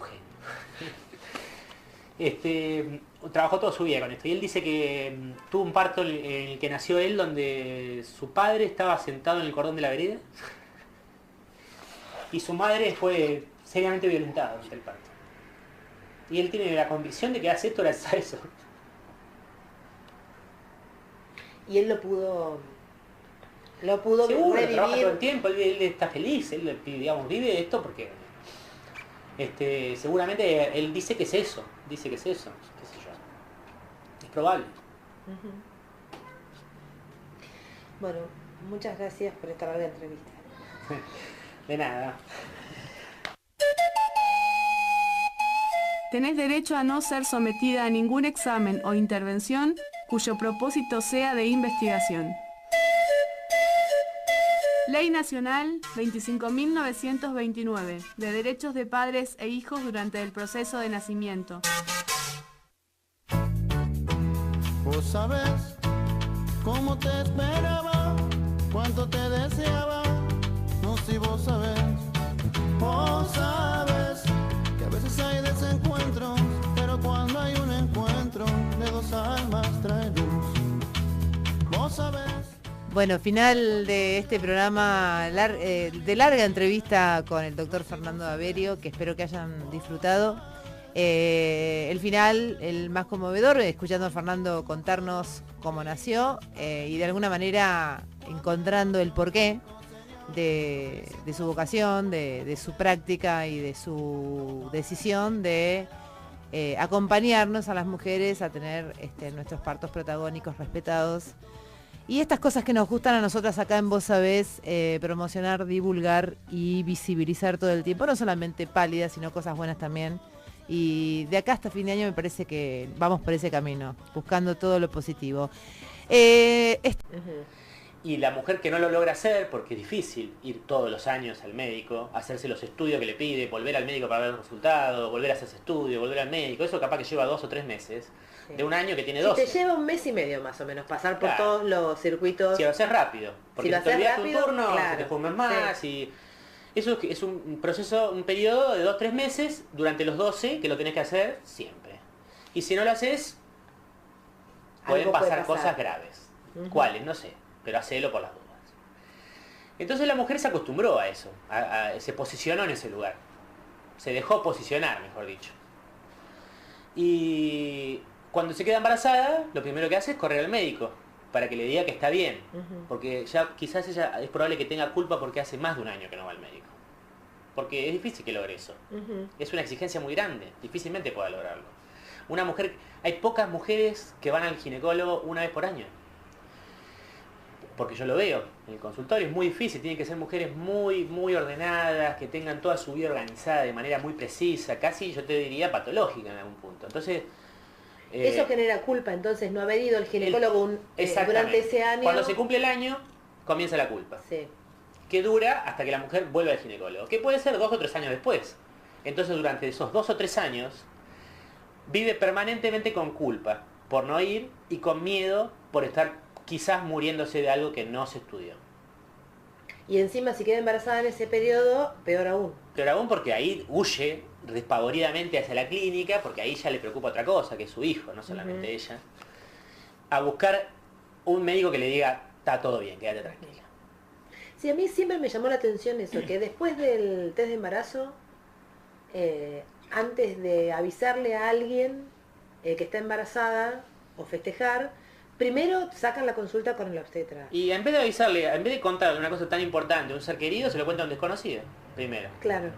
Y no le quiero decir a nadie porque quiero ver que esté todo bien antes de decirle a Sí, alguien. yo creo que hay dos cosas ahora. Es la consulta con el obstetra y la primera ecografía enseguida, cosa de estar segura de que está embarazada. Claro. Es decir, como que el... O, por ejemplo, se hace el test de embarazo y le da positivo y va al médico para que le diga que está embarazada. Y el test de embarazo seguro. El test de embarazo da Es- positivo solamente en una situación de embarazo, porque Claro. es un test que reacciona a una hormona que se libera exclusivamente en el embarazo. Claro. En embarazos normales y en embarazos patológicos, pero se libera en un embarazo, no se libera en otra situación. Entonces nadie puede darle positivo a un test si no está embarazada. ¿Sí? La mujer está embarazada, lo confirma con un test que tiene un 100% de efectividad y va al médico para que le diga, sí, estás embarazada. Porque necesita la validación, porque eso está incluido en nuestra cultura. Nosotros necesitamos la validación de una persona que se ha formado supuestamente y que sabe sobre nuestra salud, más que nosotros que vivimos en nuestro cuerpo, y que nos diga, desconociéndonos completamente, por supuesto. Ujú. Hola, ¿qué tal? Sí, estás sano. Y después la segunda parte también calculo que es que me diga, ¿y ahora qué tengo que hacer? Como que me dé un plan de acción de ahora en adelante. Y que me vaya asegurando durante todo el proceso que sigo estando sana, porque no le alcanza con que le diga está sana cuando se quedó embarazada. Después necesita que cada vez que vaya al control le diga que está sana, y a veces las mujeres tienen una demanda mayor, impuesta por la cultura también, por su particularidad de vida, por su historia personal, por su familia, que no le alcanza esperar hasta un mes, porque el médico le dice, estás bien, y como ella pone toda su energía en esa frase del médico, no le alcanza con que se sienta bien, digamos. Entonces necesita que se lo diga más seguido, porque el que te dijo que está bien, ¿cuánto tiempo te dura? Si vos confías solamente en eso, no confías en lo que vos sentís en tu cuerpo. Te alcanza un día, 2, 3, capaz que 4. Y en un momento necesitas que te vuelva a decir que estás bien, porque empezaste a estar preocupada. Entonces necesitas controles más seguidos. Y también necesitas estudios de laboratorio que te digan que está bien, para que vos te sientas bien. Entonces es toda información externa a la mujer, que le dice que está bien, y la mujer descarta la información interna, que está permanentemente llegándole a todas las mujeres y a todas las personas. No es que no nos llega, no es que a algunos no nos funciona ese mecanismo. A todos nos llega esa información, pero no, la ignoramos, la descartamos, no le prestamos atención, la desvalorizamos, porque en realidad nos han enseñado a desvalorizarla. Y en vez de confiar en eso, que es una información que surge desde nuestro propio cuerpo, que está junto con nosotros desde que nacimos, Sí. y que no hay nadie que sepa más sobre el funcionamiento de nuestro cuerpo que nosotros mismos, Ujú. porque estamos 24 horas al día junto con nuestro cuerpo, no hay manera que no sepamos más. Y sin embargo, no nos sirve esa información. Vamos a buscarla afuera. ¿Dónde? En el médico, en un laboratorio, en estudios, ¿no? En personas que hacen estudios y que nos dicen cómo dan los estudios. Y eso nos da mucha tranquilidad. Sí, Por un además tiempo hay- cortito, ¿eh? Claro. Y depende de la personalidad de cada una. Y depende de cada uno cuánto tiempo le dura ¿Cuánto eso. tiempo? Claro, esa tranquilidad. Yo te escuchaba y pensaba que cuánta cultura dentro de los afectos que uno tiene dentro de nuestra familia, de esas personas que nosotros habilitamos para que nos digan que nos hablen sobre nosotros, es decir, los afectos, ¿no? A los que uno les dice, sí, está bien que me cuentes, que me digas, me ves bien, si no me ves bien. Esos mismos afectos nos dicen, ¿y qué te dijo el médico? ¿Y cuándo vas al médico? ¿Y fuiste ¿Y al te médico? hiciste el ¿Hiciste tal estudio? estudio? Mirá que el médico mío me lo hizo. Claro. De alguna manera, como estamos toda la sociedad colaborando Lo alimentamos a permanentemente. que este monstruito, ¿no? Pero del aparte, control. claro, porque también poner todo lo malo en el monstruo es verdad, no es real, porque nosotros lo habilitamos. ¿Cuándo va a cambiar esto? Cuando la sociedad pida que eso cambie.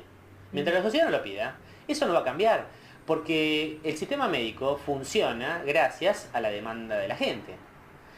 Y no tiene ganas de que eso cambie. Esa es la realidad. Pero no está mal eso, porque es un sistema comercial, es como tantos otros. El que vende autos tiene ganas de que le compren, no quiere que le dejen de comprar. Y está bien eso. Tendría que haber sistemas que regulen ese funcionamiento. lamentablemente los sistemas que regulan el funcionamiento médico son los mismos sistemas médicos. Entonces, el día que la medicina funcione por un lado y que los sistemas de control sean otros, es muy probable que la medicina tenga que responder a la demanda de la gente. Porque hay sistemas de control que no son ellos mismos. Mientras esto siga siendo así y la gente no cambie Sí, pero bueno, pero ahí está capaz que la trampa, Fernando, porque me parece que la demanda de la gente es que te controlen. Pero, bueno, en este momento, es decir, estamos retroalimentando eso, obviamente, desde por el supuesto. mismo el sistema médico, pero esto es lo que estoy también diciendo, están los otros sistemas, esa ¿no? demanda de la gente por más y más sistema médico hace que ese sistema permanezca, ¿no? Y eso no es real. ¿Y qué implica controlar? Claro, porque controlar de alguna manera puede confundirse con tomar el control también. Claro. Y gobernar el funcionamiento del cuerpo desde afuera. Y eso no es necesario. En realidad la obstetricia, la mujer embarazada no necesita ser controlada. Lo que sí necesita es ser, por ahí una palabra que es un poco más, me parece a mí, adecuada, es el cuidado. Por ahí sí necesita ser cuidada. Pero no cuidada de sí misma, sino cuidada de cosas que pasan alrededor de ella. Que a nivel, lo que hablábamos hace un rato, de la alimentación, de la actividad física, de la cultura, ¿no? Todos los aspectos culturales que influyen en la salud. Y de eso tenemos que cuidarnos un poco. Pero no cuidarnos como escondernos de, sino simplemente generar actitudes que cuiden la salud, que la protejan, que la mantengan. Que no es lo mismo que controlar, porque controlar es como que nosotros necesitamos controlar el funcionamiento del cuerpo porque puede funcionar mal. Y eso no es así. Los cuerpos no funcionan mal solos, por nada. Sí, hay una tendencia que cuando una mujer embarazada va a hacer el control obstétrico del mes que le toca, de que de alguna manera en algún lugar de ella teme encontrarse con algo que no anda bien. Ese temor previo, cuando uno supondría que el embarazo es de una persona joven, sana, cursa como la naturaleza se lo da. Sí, ¿no? lógico. Esa cosa de, fui y me midió, me pesó, y me dijo, estás bien. Ahí me relajé. Hasta que no me decías estás bien, claro, bueno, yo temía. Eso en realidad no tiene que ver solamente con el control obstétrico. Tiene que ver con cómo nosotros ubicamos a la mujer en la sociedad. Porque no es lo mismo para los hombres, ¿eh? Para nada. No, para nada. Los hombres no van al médico. Los hombres no necesitan ser controlados para asegurar que están sanos. Están sanos. Es decir, que es un concepto mucho más allá de lo médico. Esto. Por supuesto. Es social, cultural, tiene que ver con cuál es el posicionamiento que tiene la mujer en la sociedad. Posicionamiento cultural, ¿no? Y eso no fue siempre igual en todas las sociedades y comunidades del mundo. Eso no es así de la historia de la humanidad. Esto es una cosa más actual, digamos. La posición que ocupa la mujer en el mundo de inferioridad absoluta en todos los ámbitos, inferioridad de condiciones. No es que tiene inferioridad de capacidades, tiene inferioridad de condiciones por las que se le ofrecen, digamos. Desde que nace por ser mujer, ya está ubicada en una situación de inferioridad. Y la transmisión que recibe la mujer durante su vida es que su salud estará bien siempre y cuando sea controlada en forma muy frecuente para evitar que pasen cosas graves. Este es el concepto que todo el mundo tiene sobre la mujer, porque en realidad desde chica, antes de que empiece a menstruar, ya tiene que pasar por el médico. Sí, es verdad, porque los controles ginecológicos los hace solamente la mujer. El hombre no hace controles andrológicos. Andrológicos. Qué sé yo. No, sí. Entonces, ¿por qué es eso? ¿Vos qué decís? ¿Que es por un sistema patriarcal, perverso? Habrá que hacerse la pregunta, porque en realidad no parece tan lógico.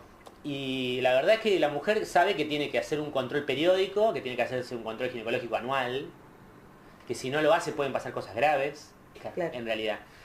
El día que todas las personas, o un porcentaje alto de las personas, digan, no, yo estoy bien, no necesito que vos me lo digas, que logre esa convicción, probablemente este sistema se desmorone.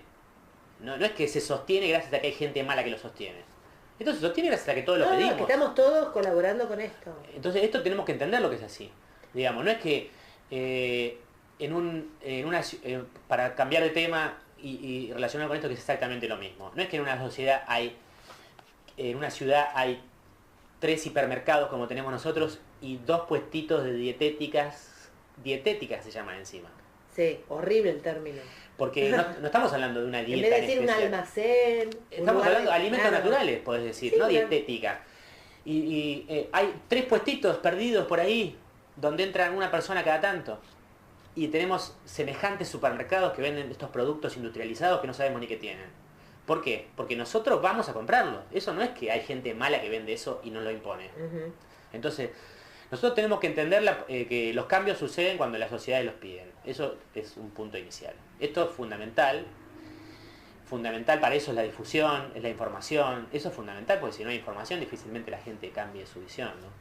Pero bueno, pero vos desde tu lugar de obstetra, de médico, estás proponiéndole a las mujeres que se atienden, a las parejas que se atienden con vos durante los embarazos, que otro sistema de atención.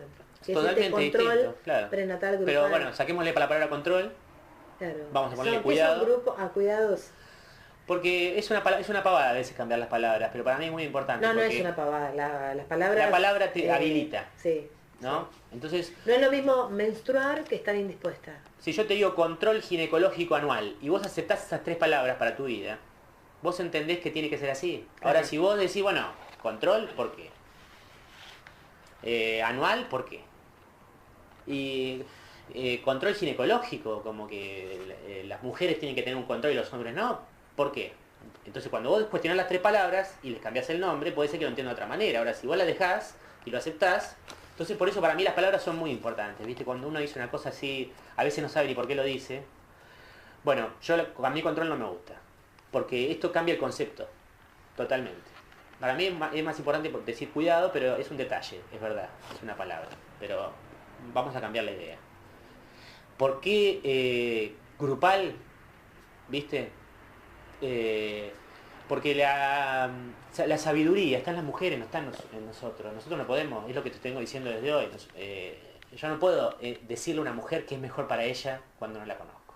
O la conozco muy poquito. Ujú. Es muy importante que las mujeres se enriquezcan con su propia sabiduría, que no es aprendida, es una sabiduría que está en ellas.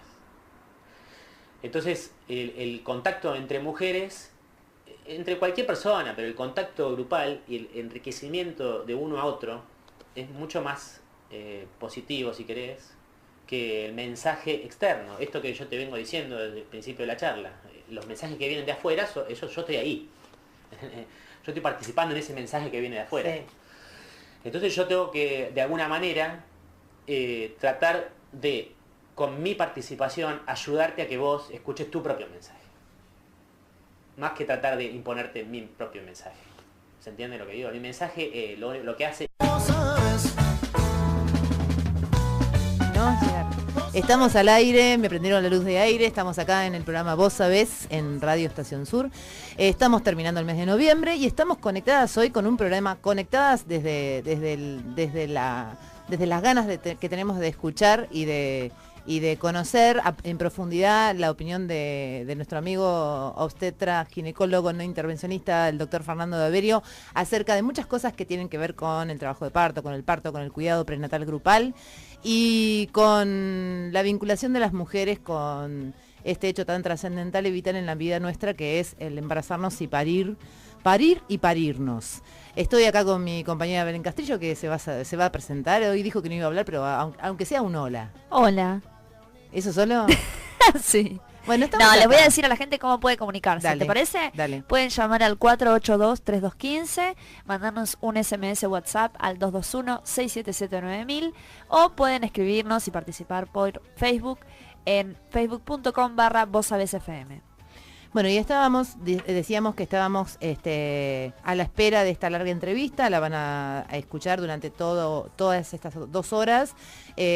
Son fragmentos seleccionados de una larguísima, mucho más larga entrevista que yo le hice hace un par de meses a Fernando, y que bueno, que para el disfrute de todos y de todas las que tienen ganas de tener partos naturales, fisiológicos y respetados, les ponemos al aire y se los presentamos. La primera pregunta que le hago al señor Fernando Daverio en el consultorio, amablemente con mate en mano y sentados en el piso a lo chinito, ambos dos, ¿Cómo era esto del cuidado prenatal grupal, que es un formato que él y sus parteras tienen para asistir y atender a las mujeres durante su embarazo? Lo escuchamos. Bueno, debo decirte que yo no soy muy innovador en esto porque ya lo hacen. Se hace más o menos unos 10 años, un poquito más, por ahí. Entre 10 y 15 años ya se hace en el mundo esto. Y un poco tiene que ver con que se fue viendo, digamos, que en realidad la medicina en contacto con situaciones de salud, en general, genera problemas de salud. Por la forma del sistema que tiene la atención médica, que, digamos, está pensado para atender la enfermedad. Y después la medicina fue incorporándose en espacios de salud y apropiándose de los espacios de salud, como son, por ejemplo, el embarazo, como es, por ejemplo, el control ginecológico, el control pediátrico, como puede ser el control de salud de una persona adulta. Son situaciones de salud en las que la medicina, de alguna manera, ha tomado el control de la situación. Y en esos casos utiliza los mismos métodos que utiliza para tratar la enfermedad. Y eso genera enfermedad. Entonces se empezó a rever la forma de atender a las personas sanas, porque se empezó a ver que el contacto con el sistema de salud genera patología. Entonces ahí aparece otra forma de atender. Claro, porque encima se habla de paciente siempre, ¿no? Claro, se habla lo mismo que la palabra persona... de control prenatal. El control, en realidad, te está como ya, con el nombre nomás, te está diciendo que el embarazo debe ser controlado.